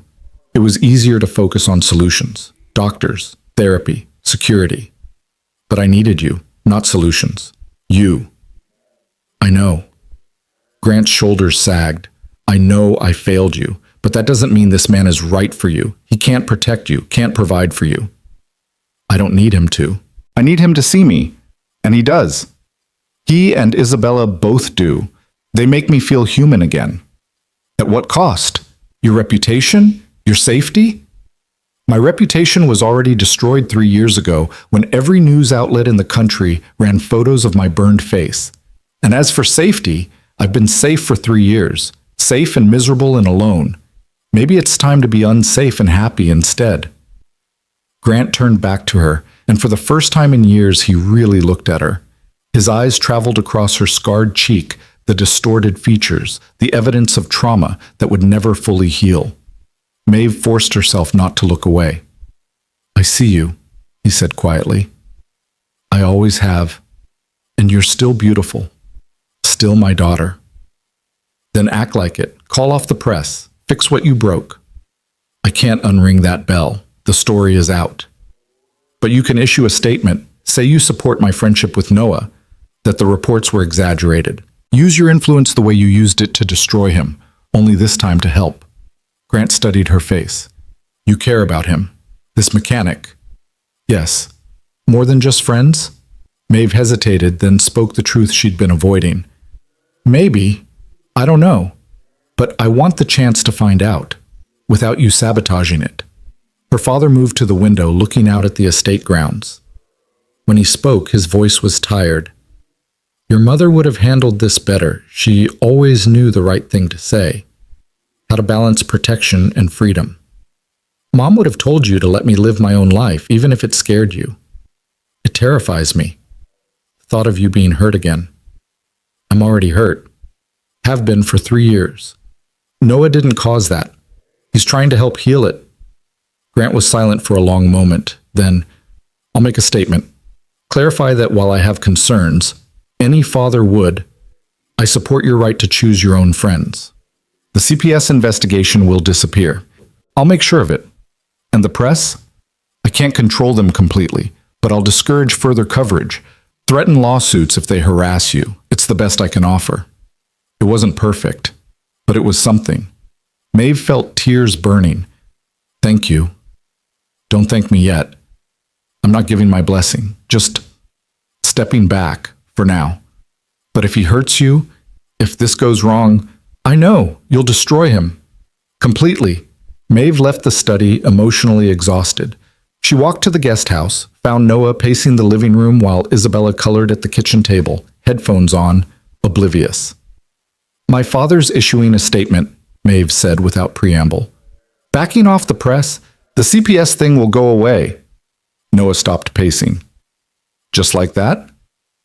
He's not happy, but he agreed to stop actively sabotaging us. Why? Because I told him he was losing me, that his protection felt like prison, and I think, maybe, he finally heard me. And Noah ran both hands through his hair. This is insane. Your whole life is insane. I know, I'm sorry. I never meant for any of this. Stop apologizing. You didn't do this. He did. Noah closed the distance between them. But we need to talk, really talk, about what this is, what we're doing.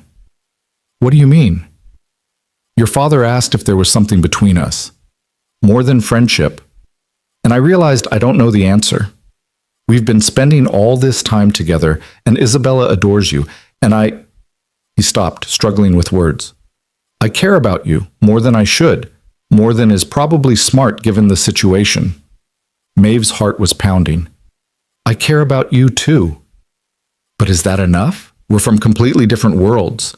I work 70-hour weeks and barely make ends meet. You live in a mansion with security gates. Your father is right. I can't provide for you the way you're accustomed to. I don't want you to provide for me. I want you to be honest with me. To see me. You already do that. Everything else is just logistics.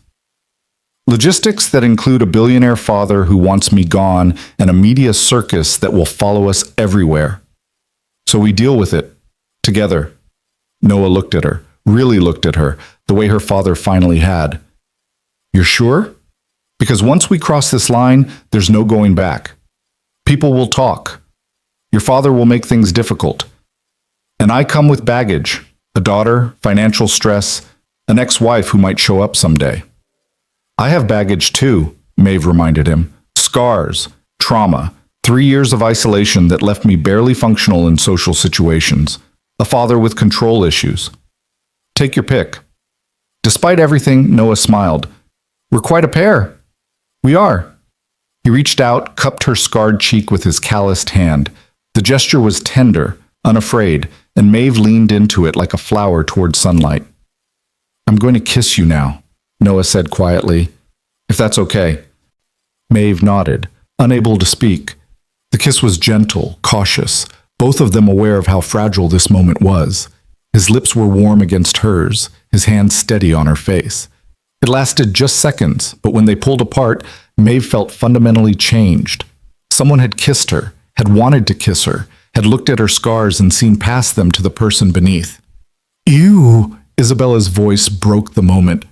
She'd taken off her headphones and was watching them with theatrical disgust. You kissed! Gross! Very gross, Noah agreed, but he was grinning.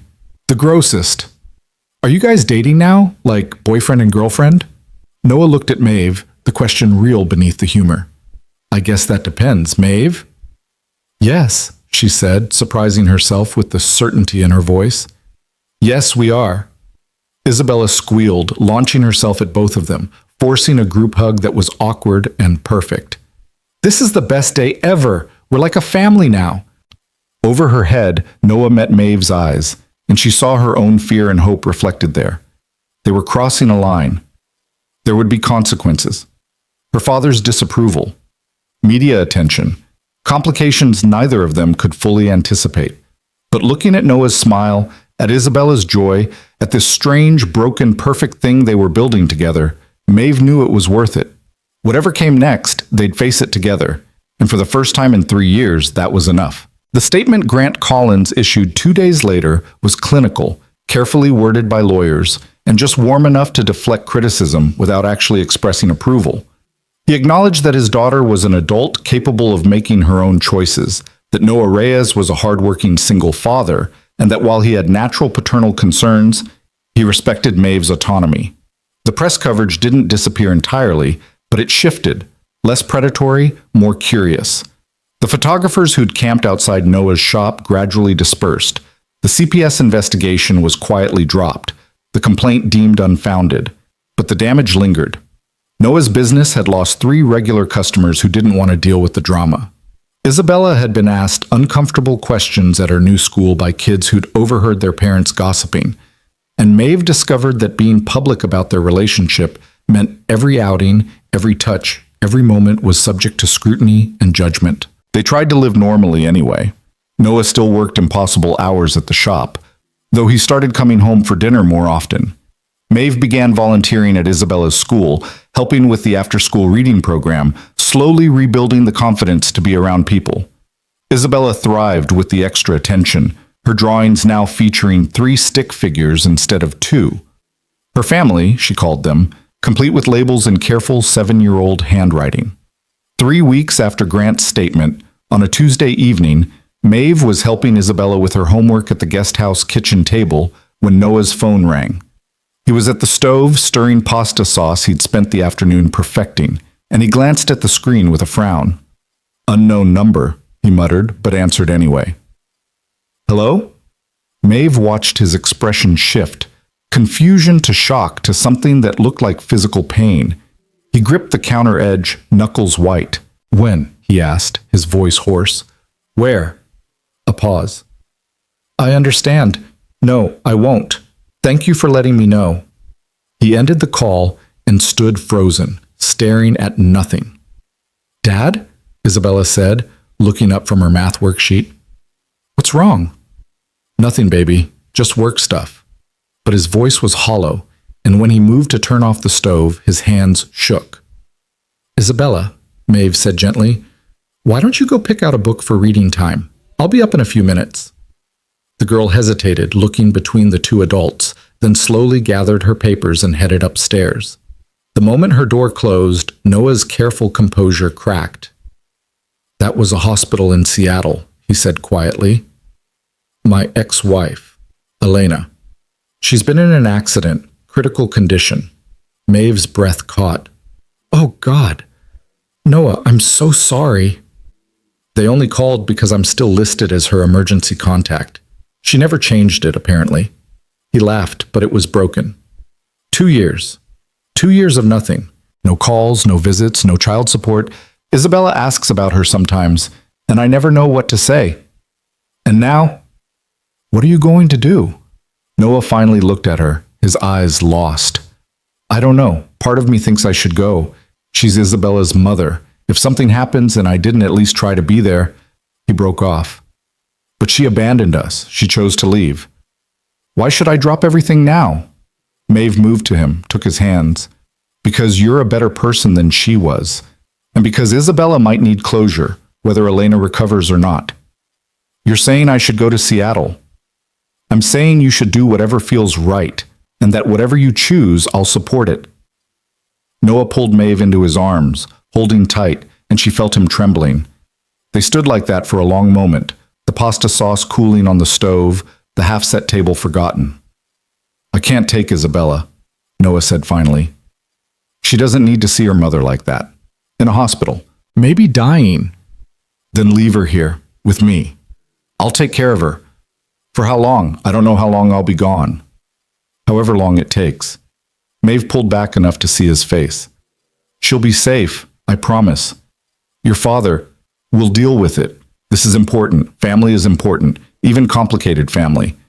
Noah searched her eyes, and whatever he saw there seemed to convince him.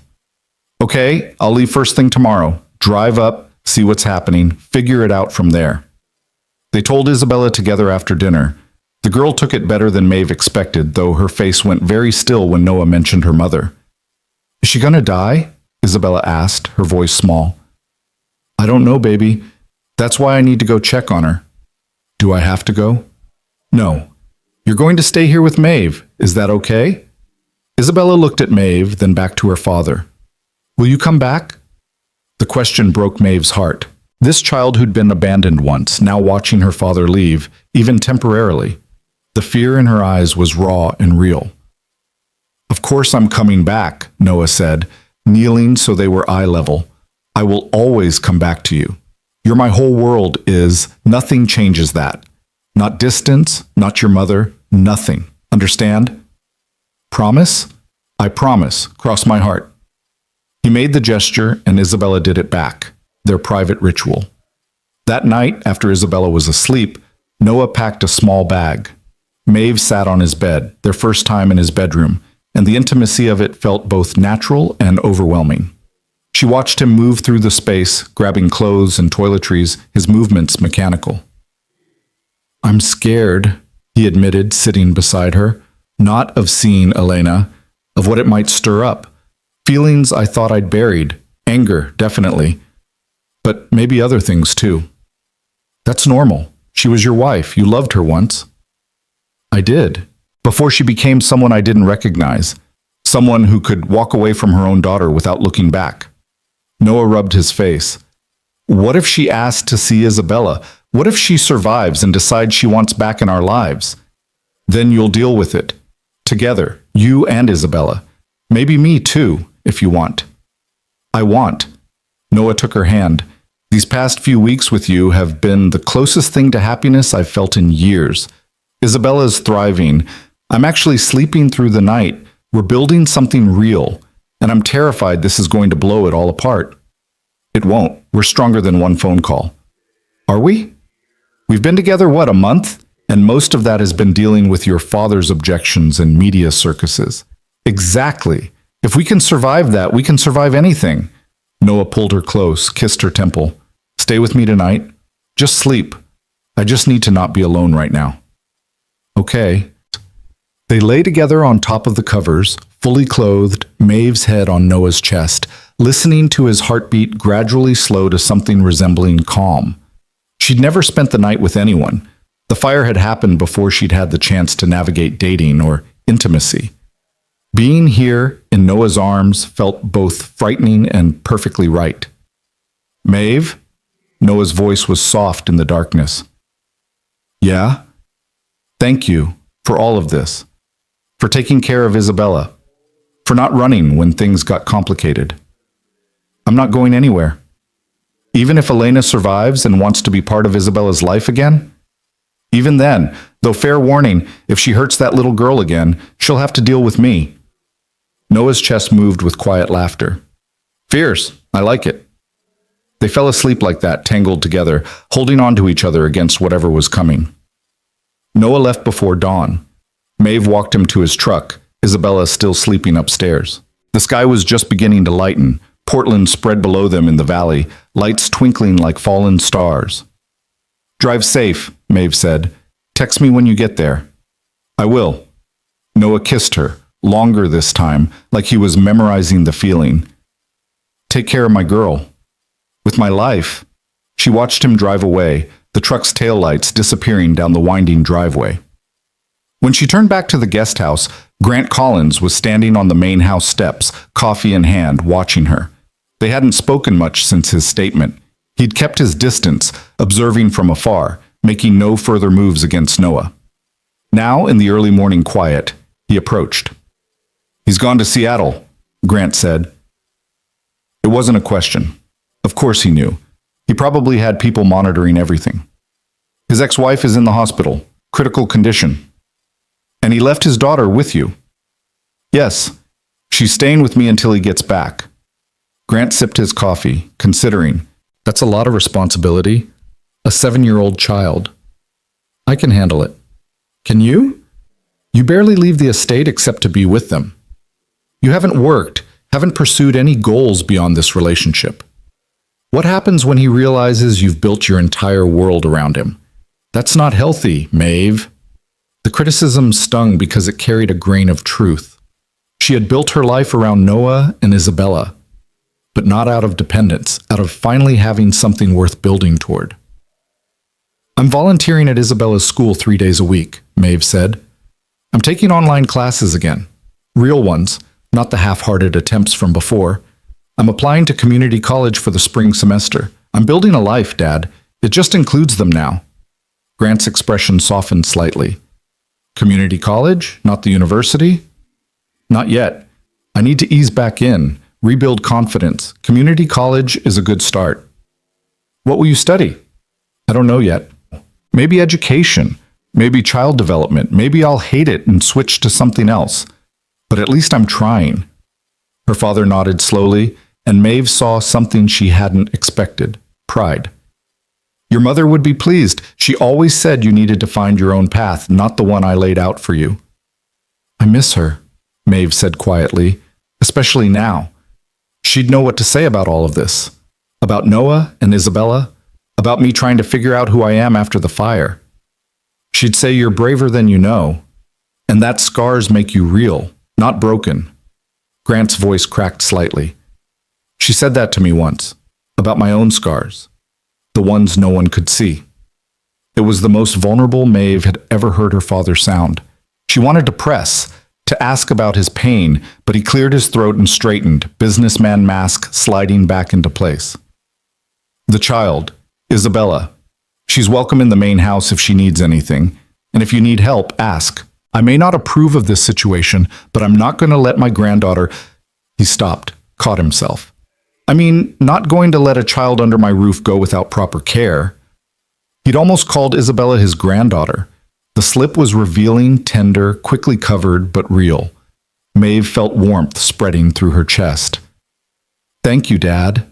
Grant nodded curtly and retreated to the main house, leaving Maeve alone in the dawn. She returned to find Isabella awake, sitting on the stairs in her unicorn pajamas, clutching her dragon book. Is Dad gone? She asked. Yes, sweetie, but he'll call later and he'll be back as soon as he can. What if he doesn't come back? What if Mom makes him stay? Maeve sat beside her on the stairs. Your dad loves you more than anything in the world. He'll come back. I promise. You can't promise that. Nobody can. The child's cynicism was heartbreaking. 7 years old and already so aware of how promises could break. Maeve pulled her close. You're right. I can't promise with absolute certainty, but I can tell you that your dad has never once let you down. Not once. And he's not going to start now. What if Mom asks him to come back, to be a family again? Do you want that? Maeve asked carefully. For your parents to get back together? Isabella was quiet for a long moment. I used to. I used to pray for it every night. But then Dad got sadder and sadder, and Mom never called, and I realized maybe it's better this way. At least now Dad smiles sometimes. He smiles a lot, especially around you. And around you. You make him happy too. Isabella looked up at Maeve with those serious dark eyes. If Mom comes back and tries to take him away, will you fight for us? With everything I have. Good. Because you're part of our family now. You can't just leave. They spent the morning together. Breakfast, then Isabella's homework, then a walk around the estate grounds.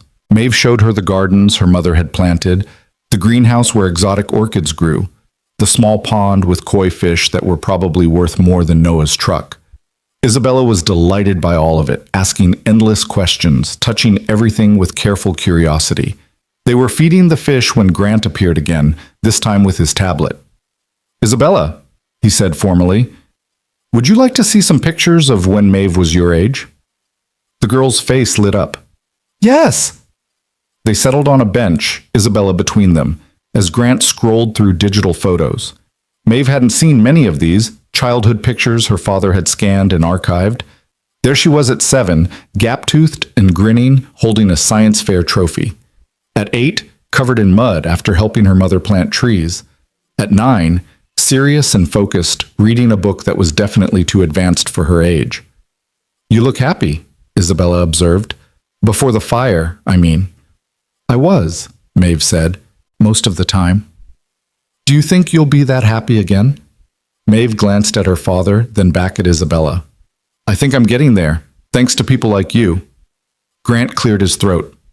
Isabella, have you had lunch? Not yet. The kitchen staff can prepare something. What would you like? Really? Anything? When Grant nodded, she grinned. Grilled cheese with tomato soup. And can they cut the sandwich into triangles? Dad always forgets and does squares. I'll make sure they do triangles. Grant stood, then hesitated. Maeve, you'll bring her to the main house in about 30 minutes? We'll be there. After he left, Isabella turned to Maeve with wide eyes. Your dad is scary, but also kind of nice? That's a good description, actually. Lunch in the main house was surreal.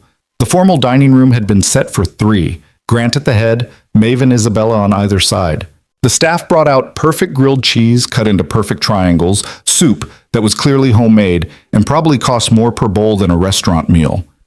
Grant asked Isabella about school, her interests, her favorite subjects. The girl answered enthusiastically, completely unintimidated by the billionaire in the expensive suit. You're good at math? Grant asked when Isabella mentioned it was her best subject. Really good.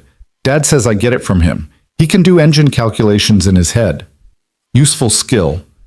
Have you thought about what you want to be when you grow up? A scientist, or maybe an engineer, or possibly a veterinarian. I haven't decided yet. You don't have to decide now, but those are ambitious goals. They require strong education. I know. That's why I work really hard in school. Grant nodded approvingly. Maeve was the same way. Top of her class, always reading, always learning. He glanced at his daughter. Still is, I hope. I'm trying, Maeve said, taking it one step at a time. After lunch, Isabella asked to see more of the house. Maeve gave her the tour, the library with floor-to-ceiling shelves, the home gym, the media room with a screen that took up an entire wall. Isabella was appropriately awed, but she kept coming back to one question. Where's your room? Can I see it? Maeve hesitated. She hadn't had anyone in her room since the fire. It was her sanctuary, her safe space. But looking at Isabella's eager face, she couldn't refuse. The room was exactly as she'd left it that morning. Bed made, curtains open, the covered mirrors she'd finally uncovered last week after Noah had gently suggested that hiding from her own reflection wasn't healing. Isabella walked through slowly, taking in everything. It's pretty, she said, but it doesn't look like you. What do you mean? It's too perfect, too clean, like a hotel room. Where's your stuff? Your drawings or photos or collections? Maeve realized the girl was right. This room had no personality, no evidence of who she was, just expensive furniture and neutral colors and nothing that said Maeve lived here. I guess I stopped decorating after the fire. Stopped caring about that stuff. You should care again. Dad says a room should tell your story. Isabella picked up a frame from the dresser, the only photo in the room, Maeve and her mother from years ago. Is this your mom? Yes, she died when I was 12. I'm sorry, that must have been really hard. It was, still is sometimes. Isabella set the frame down carefully. At least you have good memories. I barely remember my mom. Just bits and pieces, her perfume, the way she sang in the car, but it's getting fuzzier. That's normal. You were young when she left. Do you think she ever thinks about me? Like on my birthday or holidays or random Tuesdays? Maeve's heart broke for this child who'd been abandoned, who carried that wound so close. I think she thinks about you all the time. And I think wherever she is, whatever happened, she regrets leaving you. Because you're extraordinary, Isabella. Anyone who walked away from you made the biggest mistake of their life. Isabella threw her arms around Maeve's waist, hugging fiercely. I'm glad Dad found you, even if it was because I got lost in the mall. Me too, sweetheart. Me too. Noah called that evening. Isabella talked to him first, telling him about the koi fish and the grilled cheese triangles and how Grandpa Collins, she'd apparently decided that's what she was calling Grant, had shown her baby pictures of Maeve. When she handed the phone over, her expression was carefully neutral. He sounds tired, she whispered. Make sure he's okay. Maeve took the phone to her room for privacy. Hey, how are you? Exhausted, confused. Elena's in a medically induced coma. Car accident. Drunk driver ran a red light. She's got internal bleeding, broken bones, head trauma. They don't know if she'll make it. God, Noah, I'm so sorry. Her boyfriend was with her. He died on impact. I didn't even know she had a boyfriend. His voice was hollow. There's no one else here. Her parents died before we met. She was an only child. Her friends have all moved on. It's just me, sitting in a hospital waiting room, being the emergency contact for a woman who erased me from her life. You don't have to stay.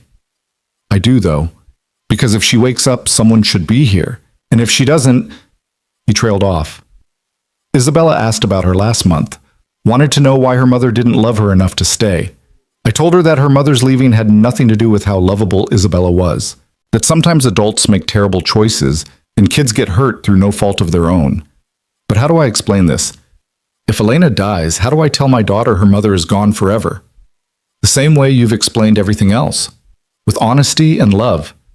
And you won't do it alone. I'll be there. You're too good to us, you know that? No. I'm just grateful you let me be part of your lives. They talked for another hour. Noah told her about the hospital, the doctor's updates, the sterile waiting room where he'd been camping out. Maeve told him about Isabella's day, about Grant's surprising warmth, about how she was managing. When they finally hung up, Maeve felt the distance between them like a physical ache. The next 3 days followed a similar pattern. Noah called morning and evening with updates. No change, still critical, still uncertain. Isabella went to school, did homework, played in the garden, slowly relaxed into the routine. Grant appeared at odd moments, bringing Isabella books about science, or sitting with them at dinner, his stern exterior gradually softening around the child's enthusiasm. On the fourth night, Isabella had a nightmare. Maeve woke to the sound of crying and found the girl sitting up in bed, tears streaming down her face. "He's not coming back," Isabella sobbed. "He left like Mom did, and he's not coming back." "That's not true, sweetheart. He's coming back, I promise." "You can't promise." "Nobody can. People leave all the time." Maeve climbed into the bed, pulling Isabella close, letting her cry it out. The child's pain was raw, primal, the wound of abandonment reopened by her father's absence. They sat like that for over an hour, Maeve rocking her gently, whispering reassurances that felt inadequate but were all she had to offer. Finally, Isabella's sobs quieted. "I'm scared," she whispered. "What if something happens to Dad? What if there's another accident? What if I lose everyone?" "You won't. And even if something did happen, which it won't, you wouldn't be alone. You'd still have me. Always. Promise?" "I promise. Cross my heart." Maeve made the gesture, and Isabella did it back. "Can I sleep here? With you?" "Of course." They curled up together, Isabella's small body tucked against Maeve's side. As the child's breathing finally evened out into sleep, Maeve stared at the ceiling and sent up her own desperate prayer that Noah would come home soon. This little girl needed her father, and if Maeve was being honest, she needed him too. Noah called at midnight. Maeve answered on the first ring, careful not to wake Isabella. "She woke up," Noah said without preamble. "Elena. She's awake." "That's good, right?" "I don't know. She's confused, in pain, asking for her boyfriend. Had to tell her he died. That was brutal." Noah's voice was ragged. "Then she saw me and just started crying, apologizing over and over, saying she was sorry for leaving, sorry for being a coward, sorry for everything." "What did you say?" "Nothing at first. Then I asked her why she left, why she abandoned Isabella, needed to finally hear it. And? She said she wasn't ready, that motherhood terrified her, that she woke up one day and realized she'd made a mistake, not having Isabella, but thinking she could be the mother Isabella deserved. Said she was drowning, suffocating, losing herself. So she left. Thought we'd be better off without her." Maeve absorbed this. "Do you think that's true?" "Part of me does. She was struggling. I saw it, but didn't know how to help. Postpartum depression, maybe, or just incompatibility with parenting. But the other part of me is furious because you don't just leave. You get help. You fight. You do whatever it takes for your kid. What happens now?" "She wants to see Isabella. Says she knows she doesn't deserve it, but she wants to try to explain. To apologize in person." Noah's voice broke. "I don't know what to do, Maeve. Do I bring Isabella up here? Let her see her mother in a hospital bed? Risk reopening wounds that are barely healed? That's not my decision to make." "But what would you do?" Maeve thought about her own mother, about the years she'd had before cancer took her, about the conversations and moments she treasured, about how different her life would have been without that foundation of love. "I'd ask Isabella," she said finally, "tell her the truth, that her mother is alive, hurt but recovering, and wants to see her. Let Isabella decide if she's ready. She's stronger than you think, than any of us think." "You're right. You're always right." Noah exhaled slowly. "I'm coming home tomorrow. Can you come with me when I tell her? I need you there." "Of course. Whatever you need." They hung up, and Maeve lay in the darkness with Isabella breathing softly beside her. Tomorrow would change everything. Whatever Isabella decided, their small, fragile family would have to adapt, and Maeve could only hope that the foundation they'd built was strong enough to withstand whatever came next. Morning arrived too quickly. Maeve woke to find Isabella already up, standing at the window, watching the driveway. "He'll be here soon," Maeve said. "I know, I can feel it." Isabella turned, and her expression was older than her years. "Something happened, something big, I can tell. Your dad will explain when he gets here." "Is my mom dead?" The direct question caught Maeve off guard. "No, she's not dead." "Then she's alive, and he talked to her." Isabella's voice was eerily calm. "That's why he's coming home, to tell me about her." "How did you—" "I'm not a baby. I knew that's where he went, to see if she was dying." Isabella crossed her arms, defensive. "Is she going to be okay?" "Yes. She woke up. She's going to recover." "Good." But Isabella's expression was conflicted, relief and resentment warring on her face. Noah's truck pulled up 2 hours later. Isabella bolted out the door before Maeve could stop her, throwing herself at her father the moment he emerged. He caught her, held her tight, and Maeve saw his shoulders shaking. Father and daughter, clinging to each other, working through emotions too big for words. Finally, they pulled apart. Noah's eyes found Maeve's over Isabella's head, and she saw exhaustion there, and fear, and gratitude. "Let's go inside," he said. We need to talk. All of us." They settled in the living room, Noah on the couch, Isabella pressed against his side, Maeve in the chair across from them. For a moment, no one spoke. "Your mother is alive," Noah started. "She was in a bad accident, but she's going to be okay." "I know," Isabella said. "Maeve told me." "Right, well, she woke up yesterday. Woke up, and she wants to see you. She wants to talk to you, to explain why she left, to apologize." Isabella was very still. "Do I have to go?" "No, this is completely your choice. We can say no, and that's okay, or we can go, and you can see her, and that's okay too. Whatever you decide, I support you." "What do you want me to do?" "I want you to do whatever feels right to you. This isn't about what I want." Isabella looked at Maeve. "What about you? What do you think I should do?" Maeve chose her words carefully. "I think sometimes hearing the truth, even when it hurts, is better than living with questions. But I also think you don't owe anyone anything. Not your mother, not your father, not me. This is your choice." The girl sat quietly, processing. When she finally spoke, her voice was small but determined. "I want to see her. Not because I forgive her, I don't, but because I want her to see me, to see what she gave up, to know that I'm okay without her." Noah's eyes filled with tears. "Okay, baby. Okay, we'll go this weekend, all three of us, if Maeve's willing to come." "I'll come," Maeve said immediately. "Together," Isabella said firmly. "We do this together, like a family." Noah pulled both of them close, Isabella on one side, Maeve on the other, and for a moment they just held each other. Three broken people who'd somehow found each other, who'd built something real and fragile and worth protecting. Whatever happened in Seattle, whatever Elena said or did, they would face it together. And maybe, just maybe, they'd come out stronger on the other side. The drive to Seattle's took 3 hours, and every mile felt heavier than the last. Noah drove, his hands tight on the wheel, jaw clenched in that way that meant he was fighting to stay composed. Isabella sat in the back seat, unusually quiet, staring out the window at the passing landscape. Maeve rode shotgun, her hand resting on Noah's thigh, a silent reminder that he wasn't alone in this. They'd left early Saturday morning, before the sun had fully risen over Portland. Grant had appeared as they were loading the car, pressing an envelope into Noah's hand. "For expenses," he'd said gruffly. Hotels, meals, whatever you need. Don't argue. Noah had looked like he wanted to argue anyway, but Maeve had touched his arm, and he'd simply nodded. Thank you, sir. Take care of my girls, Grant had said, and the possessive pronoun had included both Maeve and Isabella. Then he'd done something that shocked them all. He'd crouched down to Isabella's level. Your grandfather used to tell me something when I was scared. He'd say, courage isn't the absence of fear. It's moving forward despite it.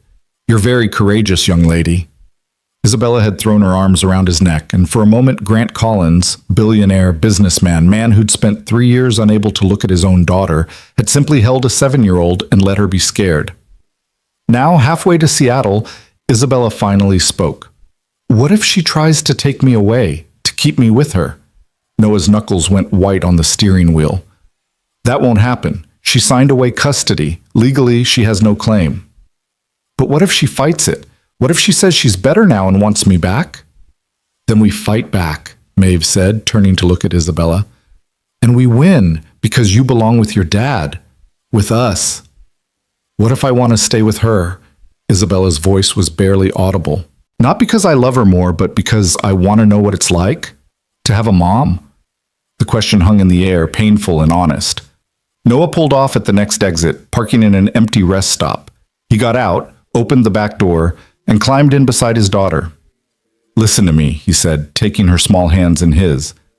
If you want a relationship with your mother, I will support that, even if it hurts me, even if it's complicated, because you deserve to know her if that's what you want. But you need to understand something. She left. She chose to leave. And while she might regret that now, while she might want to explain or apologize, that doesn't erase what happened. You don't owe her forgiveness. You don't owe her anything. But she's my mom. Biology doesn't make you a parent. Love does. Showing up does. Being there for the hard days and the boring days and the scary days. That's what makes a parent. Noah's voice cracked. Your mother gave birth to you, and that matters.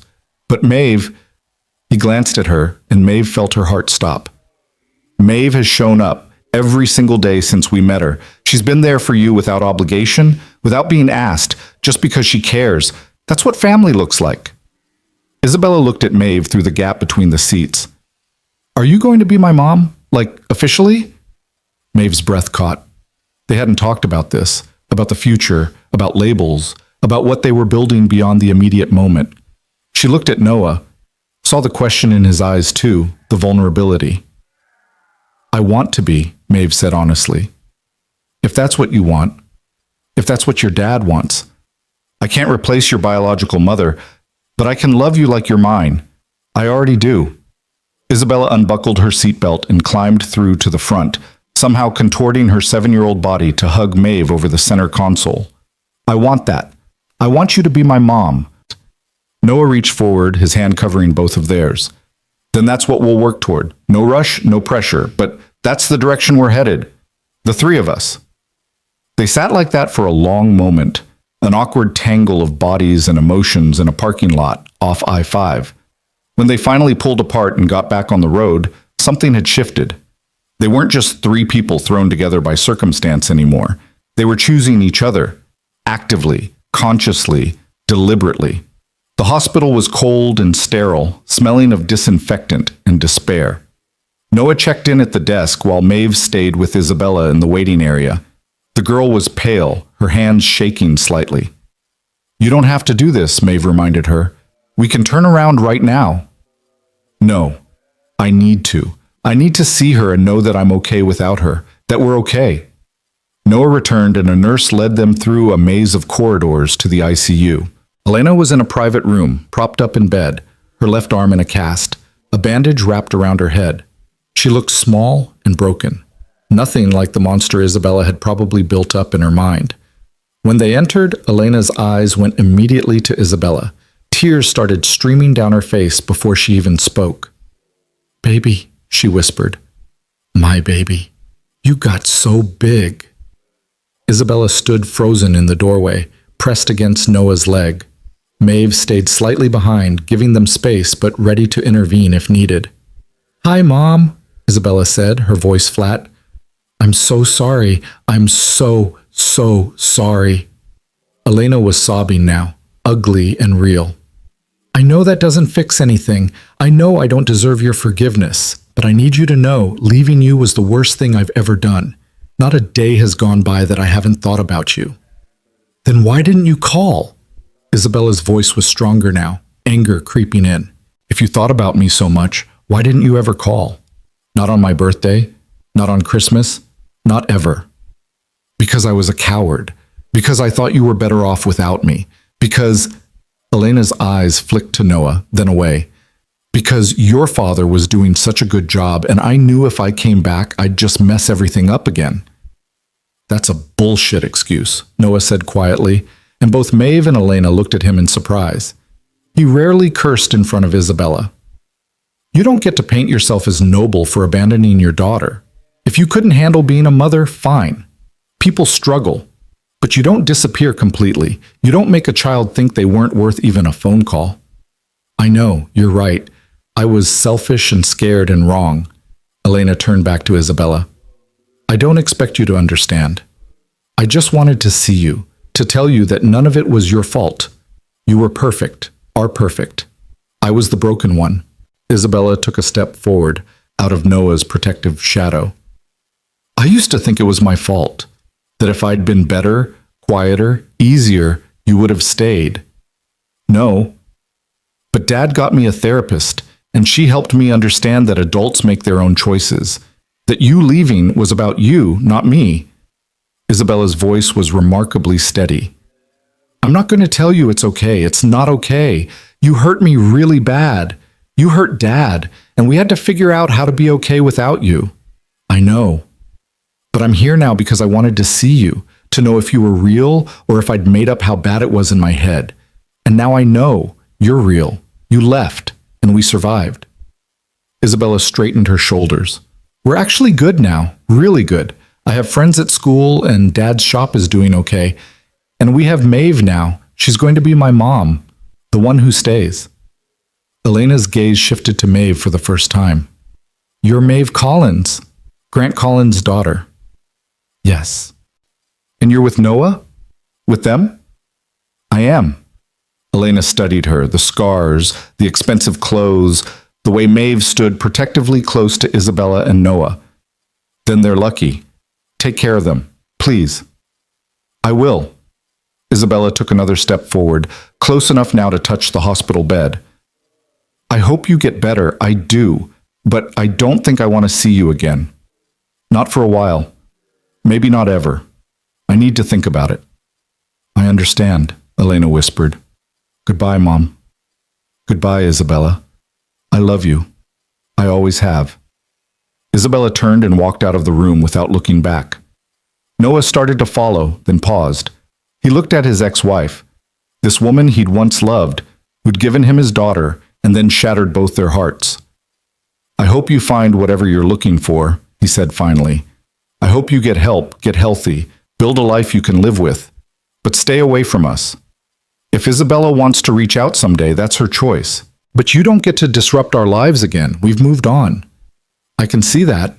She's beautiful, Noah. You did an amazing job. We did an amazing job. Me and Maeve. We're a team now. Noah left without waiting for a response.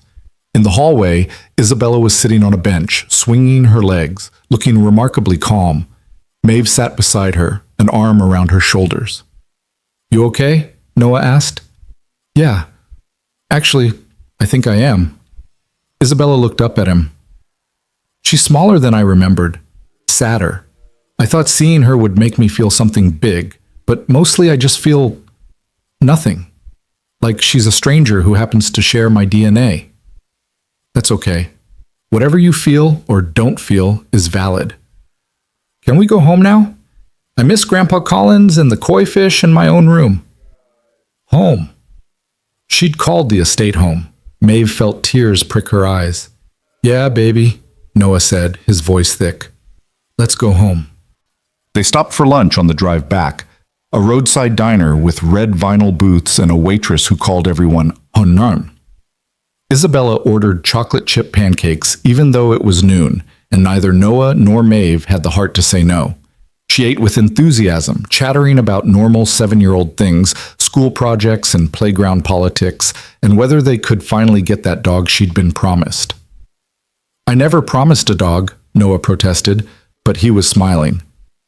"You implied it very strongly," Isabella countered, "and Maeve mentioned it, so it's basically a promise." "We'll talk about it," Maeve said, and Noah shot her a look that said, "We'll definitely be talking about this later." By the time they reached Portland, the sun was setting, painting the sky in shades of amber and rose. Isabella had fallen asleep in the back seat, her head against the window, the dragon book clutched to her chest like always. Noah drove with one hand, his other intertwined with Maeve's. "Thank you," he said quietly, "for coming, for being there, for all of it." "You don't have to thank me." "I do, though. You didn't sign up for any of this, the ex-wife drama, the complicated kid, the broke mechanic with more problems than solutions. I signed up for you, for Isabella, for this." Maeve squeezed his hand. "All the messy, complicated, beautiful parts." When they pulled through the estate gates, Grant was waiting on the front steps of the guest house. He must have been watching for them. Isabella woke up as Noah parked, and the moment she got out, she ran to Grant. "Grandpa! I saw my mom, and I told her I was okay without her, and it was scary, but I did it, and now can we please feed the koi fish?"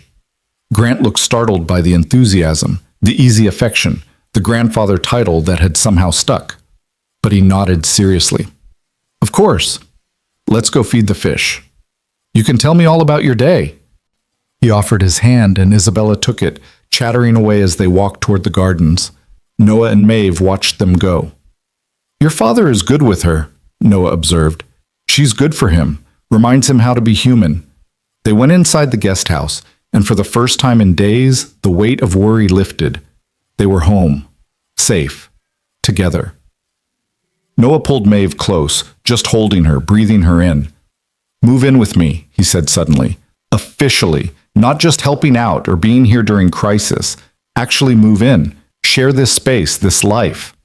"Noah, I know it's fast. I know we've only been together a couple months, but it doesn't feel fast. It feels right, like this is where we were always heading." He pulled back to look at her. "I love you, Maeve. I love how you are with Isabella. I love how brave you are, even when you're terrified. I love your scars because they're part of your story, and your story made you who you are. I just love you." Maeve felt tears streaming down her face. "I love you too, so much it scares me sometimes. So move in. Be with us. Officially." "Yes. Okay. Yes."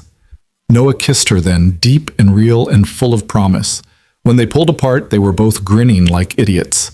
"We should probably tell Isabella," Maeve said. "She already knows. Kid's been planning where your stuff should go for weeks."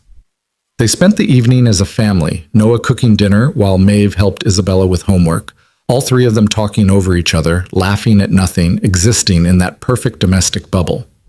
After dinner, they watched a movie, Isabella sprawled across both their laps, fighting sleep because she didn't want the day to end. "Bedtime is," Noah said when the credits rolled. "But I'm not tired," she protested through a yawn. "Nice try, come on." They went through the bedtime routine together, teeth brushing, pajamas, the dragon book for the 1,000th time. When Isabella was finally tucked in, she looked up at them both. "Are you happy?" she asked. "Very," Maeve said. "Good. Me too." Isabella's eyes were already closing. "Love you, Dad. Love you, Maeve." "Love you too, baby," Noah whispered. "Love you, Isabella," Maeve added. They left her door cracked, the hallway light spilling in how she liked it. In the living room, they collapsed onto the couch, exhausted and content. "We should talk," Noah said, "about the future, about making this official." "What do you mean?" Noah shifted to face her, suddenly nervous. "I mean, I know it's too soon for marriage. We've got time for that. But I want you to know this isn't temporary for me. You're not temporary. I'm in this for the long haul." "Me too." "Good, because Isabella's already planning the wedding. She's got very specific opinions about flowers, apparently." Maeve laughed. "Of course she does." They sat in comfortable silence, Maeve's head on Noah's shoulder, his arm around her. Outside, Portland sparkled below them, the city lights reflecting off the river, the mountains' dark silhouettes against the sky. "I never thought I'd have this," Maeve said quietly. "After the fire, I accepted that my life was over, that I'd spend forever hidden away, alone, just existing. But you changed that. You and Isabella. You made me believe I could have a real life again. You gave us a real life too. Before you, it was just survival. Now it's actually living." The next few months passed in a blur of ordinary happiness. Maeve officially moved into the guest house, her things mixing with Noah's and Isabella's until the space felt like it belonged to all of them. She enrolled in community college, taking classes in early childhood education, discovering a passion for working with kids who'd experienced trauma. Noah's shop picked up more business, stabilized by positive word of mouth, and one very favorable review from a tech columnist who turned out to be Grant's friend. Isabella thrived, making honor roll and joining the school's science club. She stopped having nightmares about abandonment, started calling Maeve Mom more often than not, usually when asking for something Noah had already said no to. They were a family in every way that mattered. Grant surprised them all by becoming increasingly involved. He attended Isabella's science fair, standing awkwardly among the other parents but clapping louder than anyone when she won second place. He started having dinner at the guest house once a week, his stiff formality gradually melting into something approaching warmth. He and Noah developed a wary respect, bonding over their shared desire to protect and provide for the females in their lives. One evening in late spring, nearly a year after that first meeting in the cafe, Maeve found herself alone in the main house with her father. Isabella was at a sleepover, Noah working late on a rush job. Grant was in his study, and Maeve knocked on the open door. "Can we talk?" she asked. Grant looked up, immediately concerned. "What's wrong?" "Nothing. I just wanted to say thank you." "For what?" "For backing off, for giving Noah a chance, for being a grandfather to Isabella, for all of it." Maeve sat in the chair across from his desk, the same chair where she'd sat countless times as a child, being lectured or praised or simply seen. "I know it wasn't easy, accepting this situation." "It wasn't," Grant admitted. "But you were right. I was trying to protect you by keeping you isolated, and all I did was make you miserable. You're happier now than you've been since before the fire. I can't argue with that. I am happy, terrifyingly so." "Why terrifyingly?" "Because I keep waiting for something to go wrong, for it to fall apart. I'm not used to things working out." Grant set down his pen, giving her his full attention. "Your mother used to say that happiness isn't something you wait for permission to feel. It's something you grab hold of and protect fiercely. She'd want you to stop waiting for the other shoe to drop and just enjoy what you've built." "I miss her." "Every day. But she'd be so proud of you, of the woman you've become, the family you've created, the way you've rebuilt your life from the ashes. Literally." His voice softened. "I'm proud of you too." Maeve felt tears burning. Her father so rarely expressed emotion, and hearing it now felt like balm on wounds she'd carried for years. "There's something I want to ask you," she said. "Noah and I have been talking about making things official. Not marriage yet, but he wants to adopt Isabella, and we want your blessing." "You don't need my blessing." "I know, but I'd like it anyway." Grant was quiet for a moment. "He's a good man. I didn't want to see it at first, saw only the financial disparity, the potential for exploitation. But he loves you, really loves you, and Isabella adores you both. That's all any father could want for his daughter." "So you approve?" "I do, with one condition." Maeve braced herself. "What condition?" "That you let me set up a trust for Isabella, for college, for her future, whatever she needs. Not because Noah can't provide, he's doing an admirable job, but because she's my granddaughter now, whether that's legal or not, and I want to help." "Dad, no arguments. Your mother left money for your children. Biological or chosen, Isabella counts. Let me do this." Maeve nodded, too emotional to speak. Grant came around the desk, pulled her into a hug, the first real hug they'd shared since before the fire. Maeve held on to her father and cried, releasing years of pain and distance and misunderstanding. "I'm sorry," Grant whispered, "for pulling away after the fire, for not being there the way you needed." You're here now. That's what matters. That night, when Noah got home, Maeve told him about the conversation. They sat in their room, shared and real, and planned for the future. Isabella's birthday is in 2 months, Noah said. What if we do it then? Make it official. Give her the best 8th birthday present ever. You think she'd like that? Are you kidding? She's been practicing writing Isabella Grace Reyes Collins in her notebooks. Maeve laughed. She has not. She absolutely has. I found 3 pages of it yesterday. They spent weeks planning, keeping it secret, working with lawyers to finalize the paperwork. On Isabella's 8th birthday, they threw a party at the estate. Her school friends, their small circle of family, even some of Noah's regular customers from the shop. Grant had insisted on hiring caterers and a magician, and the result was controlled chaos in the best possible way. When the cake was eaten and the presents opened, Noah asked everyone to gather in the living room. Isabella, sugar high and giddy, bounced on the couch between Noah and Maeve. We have one more present, Noah said. The biggest one. Bigger than the telescope? Isabella asked, eyes wide. Bigger than the telescope. Noah pulled out an envelope, hands shaking slightly. When you were born, your mom and I gave you the name Isabella Grace Reyes. It's a beautiful name. But names can grow, just like people can grow, and families can grow too. He opened the envelope, pulled out the official documents. If you want, and only if you want, we'd like to add to your name. Make it Isabella Grace Reyes Collins. Make you officially Maeve's daughter too. Make us officially a family. Isabella stared at the papers, her mouth open. Around them, the room had gone silent. Even the 8-year-old sensed something important was happening. You mean adoption? Isabella whispered. Yes, Maeve said. If you want. You don't have to answer now. Yes! Isabella launched herself at Maeve, nearly knocking her off the couch. Yes, yes, yes, I want to be yours. I want to be a family. The room erupted in applause and cheers. Grant wiped his eyes discreetly. Several of Isabella's friends demanded to know if this meant they could come to the mansion more often. And Noah pulled both his girls close, overwhelmed by the improbability and perfection of this moment. Later, after the party wound down and Isabella was showing her new name to anyone who'd listen, Maeve found herself standing in the garden with her father. The late afternoon sun cast everything in gold, the roses her mother had planted years ago blooming in riotous color. She would have loved this, Grant said.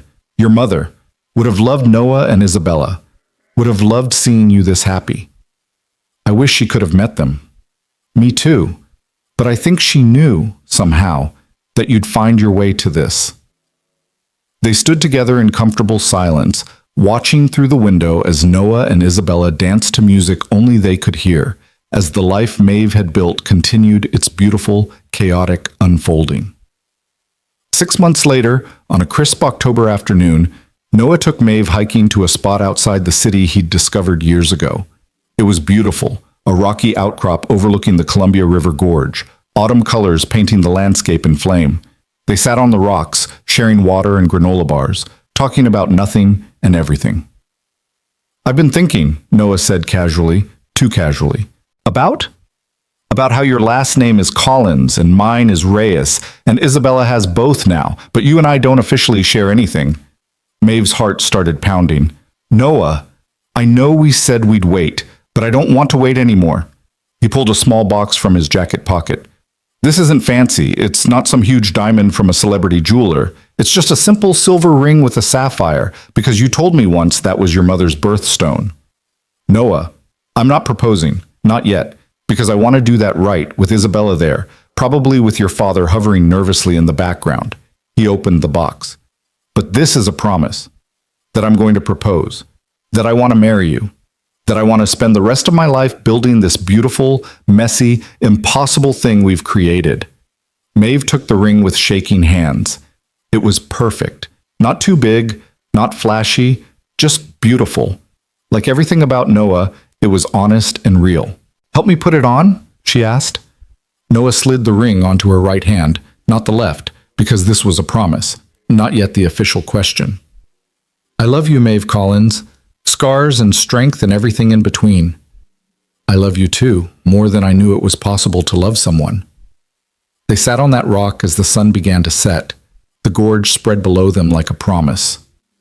Maeve thought about the girl she'd been 3 years ago, terrified, isolated, convinced her life was over. And she thought about who she was now, mother, girlfriend, student, person, whole despite the scars, happy despite the trauma, living instead of just surviving. The actual proposal came 2 months later on Christmas Eve. The entire family was gathered: Grant, Noah, Maeve, Isabella, even some of Noah's cousins who'd driven up from California. They'd just finished dinner when Noah tapped his glass, asking for everyone's attention. "So," he said, clearly nervous, "I have something to ask. With all of you as witnesses." Isabella was bouncing in her seat, obviously in on the secret. Grant looked suspiciously emotional. Noah took Maeve's hand, pulled her to her feet.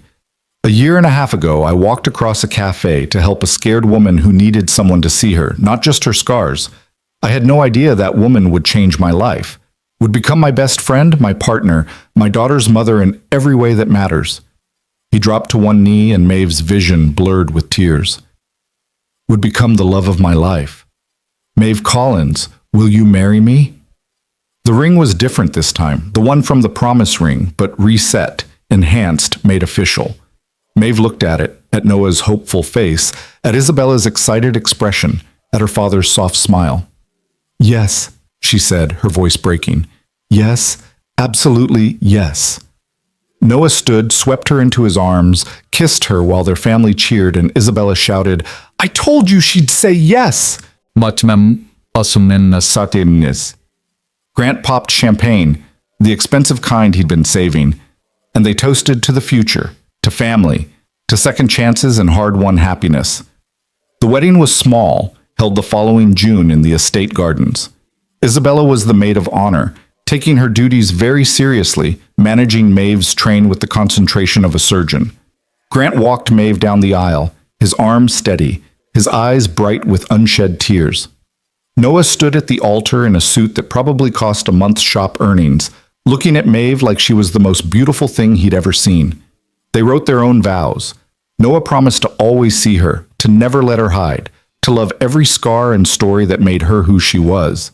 Maeve promised to always show up, to be the mother Isabella deserved, to build a life with Noah that honored both their pasts while embracing their future. When they kissed, sealing the marriage, Isabella cheered louder than anyone. "That's my mom and dad," she announced to everyone within earshot, as if they might have forgotten. The reception stretched into evening, lights strung through the trees, music floating on the warm air. Maeve danced with her father, with her new husband, with her daughter. She watched Noah laughing with his cousin, watched Isabella teaching Grant how to do some complicated hand clap game, watched the family they'd built from broken pieces come together in joy. Later, much later, when the party had wound down and Isabella had finally fallen asleep in her room at the main house, Grant insisting she stay with him so the newlyweds could have privacy, Noah and Maeve stood on the guest house porch. Their house now. Their home. "Happy?" Noah asked, pulling her close. "Terrifyingly so," Maeve admitted. "I keep thinking I'm going to wake up and it'll all be a dream." "Not a dream, just life. Our life." Noah turned her to face him, his hands gentle on her scarred cheek. "You know what I see when I look at you?" "What?" "Courage, strength, beauty. Everything I need, everything Isabella needs, everything we didn't even know we were looking for." Maeve kissed him, long and slow and full of promise. Around them, Portland stretched out in a carpet of lights, the city where they'd found each other, where they'd built this impossible family, where they'd learned that broken things could heal and scarred people could still be whole. The years that followed were full and rich. Isabella grew, thrived, eventually went to college on the scholarship Grant had set up, studying engineering like she'd always dreamed. Noah's shop expanded, became successful enough to hire 2 mechanics and still take Sundays off. Maeve finished her degree, started working with a nonprofit that helped burn victims and their families, using her own story to offer hope to others. They had hard days, of course. Days when the past crept back in. Days when Isabella struggled with feeling abandoned by her biological mother, despite understanding intellectually why it had happened. Days when Maeve looked in the mirror and still saw the scars first, the person second. Days when Noah worked too hard, forgot to rest, had to be reminded that he didn't have to do everything alone anymore. But they had more good days than bad. Beach vacations where Isabella collected shells and Maeve wore a swimsuit without a cover-up, and Noah forgot to check his phone. Holiday dinners where Grant told terrible dad jokes, and Isabella groaned and Maeve laughed until she cried. Ordinary afternoons where they simply existed together, reading or cooking or doing nothing at all. 5 years after the wedding, on the anniversary of that first day in the cafe, Noah took Maeve back to Riverside Cafe. The same table by the window, the same morning light streaming through. They ordered the same drinks, chamomile tea and black coffee. 5 years, Noah said, shaking his head. Feels like yesterday and forever ago at the same time. Best decision I ever made, Maeve said, walking through that door. Best decision I ever made was crossing the room to meet you. They sat in comfortable silence, watching Portland wake up around them. People came and went, some staring at Maeve's scars, most not. She didn't hide anymore. Didn't need to. The scars were part of her story, but they weren't the whole story. Her phone buzzed. A text from Isabella, now 13 and every bit as chatty via message as she was in person. Dad remembered to take you to the cafe, right? I reminded him twice. Also, can we get tacos for dinner? And can I go to Sarah's house after school? Her mom said it's okay. Love you both. Please say yes to the tacos. Maeve showed Noah, and they both laughed. Their daughter demanding and loving in equal measure the heart of their family. We should head back, Noah said. Grant's probably wondering where we disappeared to. Let him wonder. We have a few more minutes. So they sat, just being, in the place where it all started, where a terrified woman and a kind man and a curious child had found each other against all odds, where broken pieces had come together to form something whole and beautiful and real. The cafe door opened and a young woman entered, early 20s, scarred from what looked like a recent burn, wearing a scarf wrapped tight around her neck. She hesitated in the doorway, and Maeve saw it immediately, the fear, the shame, the bone-deep certainty that she didn't belong. Maeve caught Noah's eye. He nodded, understanding without words what she was about to do. Maeve stood, walked across the cafe, straight to the young woman. She gently unwound her own hair from where it had been tucked, revealing her scars fully. The woman's eyes widened. "Hi," Maeve said softly. "I'm Maeve. This is my favorite table, but the light's better over here. Would you like to join us?" The woman stared, clearly shocked that someone was speaking to her, even more shocked that it was someone who understood. I don't want to intrude. You're not, please." Maeve offered her hand, and just like Noah had done 5 years ago, the woman looked at that hand, hesitated, then slowly reached out and took it. Maeve led her to the table, introduced her to Noah, ordered her tea. They talked, about nothing at first, then gradually about everything. About scars and survival and the long road to accepting yourself. About the possibility of hope, even when everything feels hopeless. The woman's name was Sasha. She'd been burned in a house fire 6 months ago. She was terrified, isolated, convinced her life was over. Maeve told her it wasn't, told her about support groups and therapy and the nonprofit where she worked, gave her a business card, a phone number, a lifeline. When Sasha finally left an hour later, she was smiling. Just a little, tentative and uncertain, but real. She turned at the door, looked back at Maeve. "Thank you," she mouthed. Maeve nodded. "Come back any time." After she left, Noah took Maeve's hand across the table. "You're going to help her, the way we helped you." "The way you helped me," Maeve corrected. "I'm just passing it forward." "No, you're doing more than that. You're showing her it's possible to survive, to thrive, to build a life worth living even after trauma. That's everything." They left the cafe hand in hand, walking out into the Portland morning. The city stretched around them, full of people with their own scars and stories, all trying to find their way. Somewhere in the hills above, Isabella was probably negotiating with Grant about something. At the shop, Noah's mechanics were opening up for the day. At the nonprofit office, people who'd survived what should have killed them were learning to live again. And Maeve Collins Reyes, scarred and strong, broken and whole, forever changed but no longer defined by her trauma, walked beside the man who'd crossed a room to see her, toward the life they'd built together, toward the family that chose each other every single day. The scars were still there, would always be there. But they were just part of the story now. Not the ending, never the ending. Just one chapter in a life full of chapters still being written. And that was enough, more than enough. It was everything.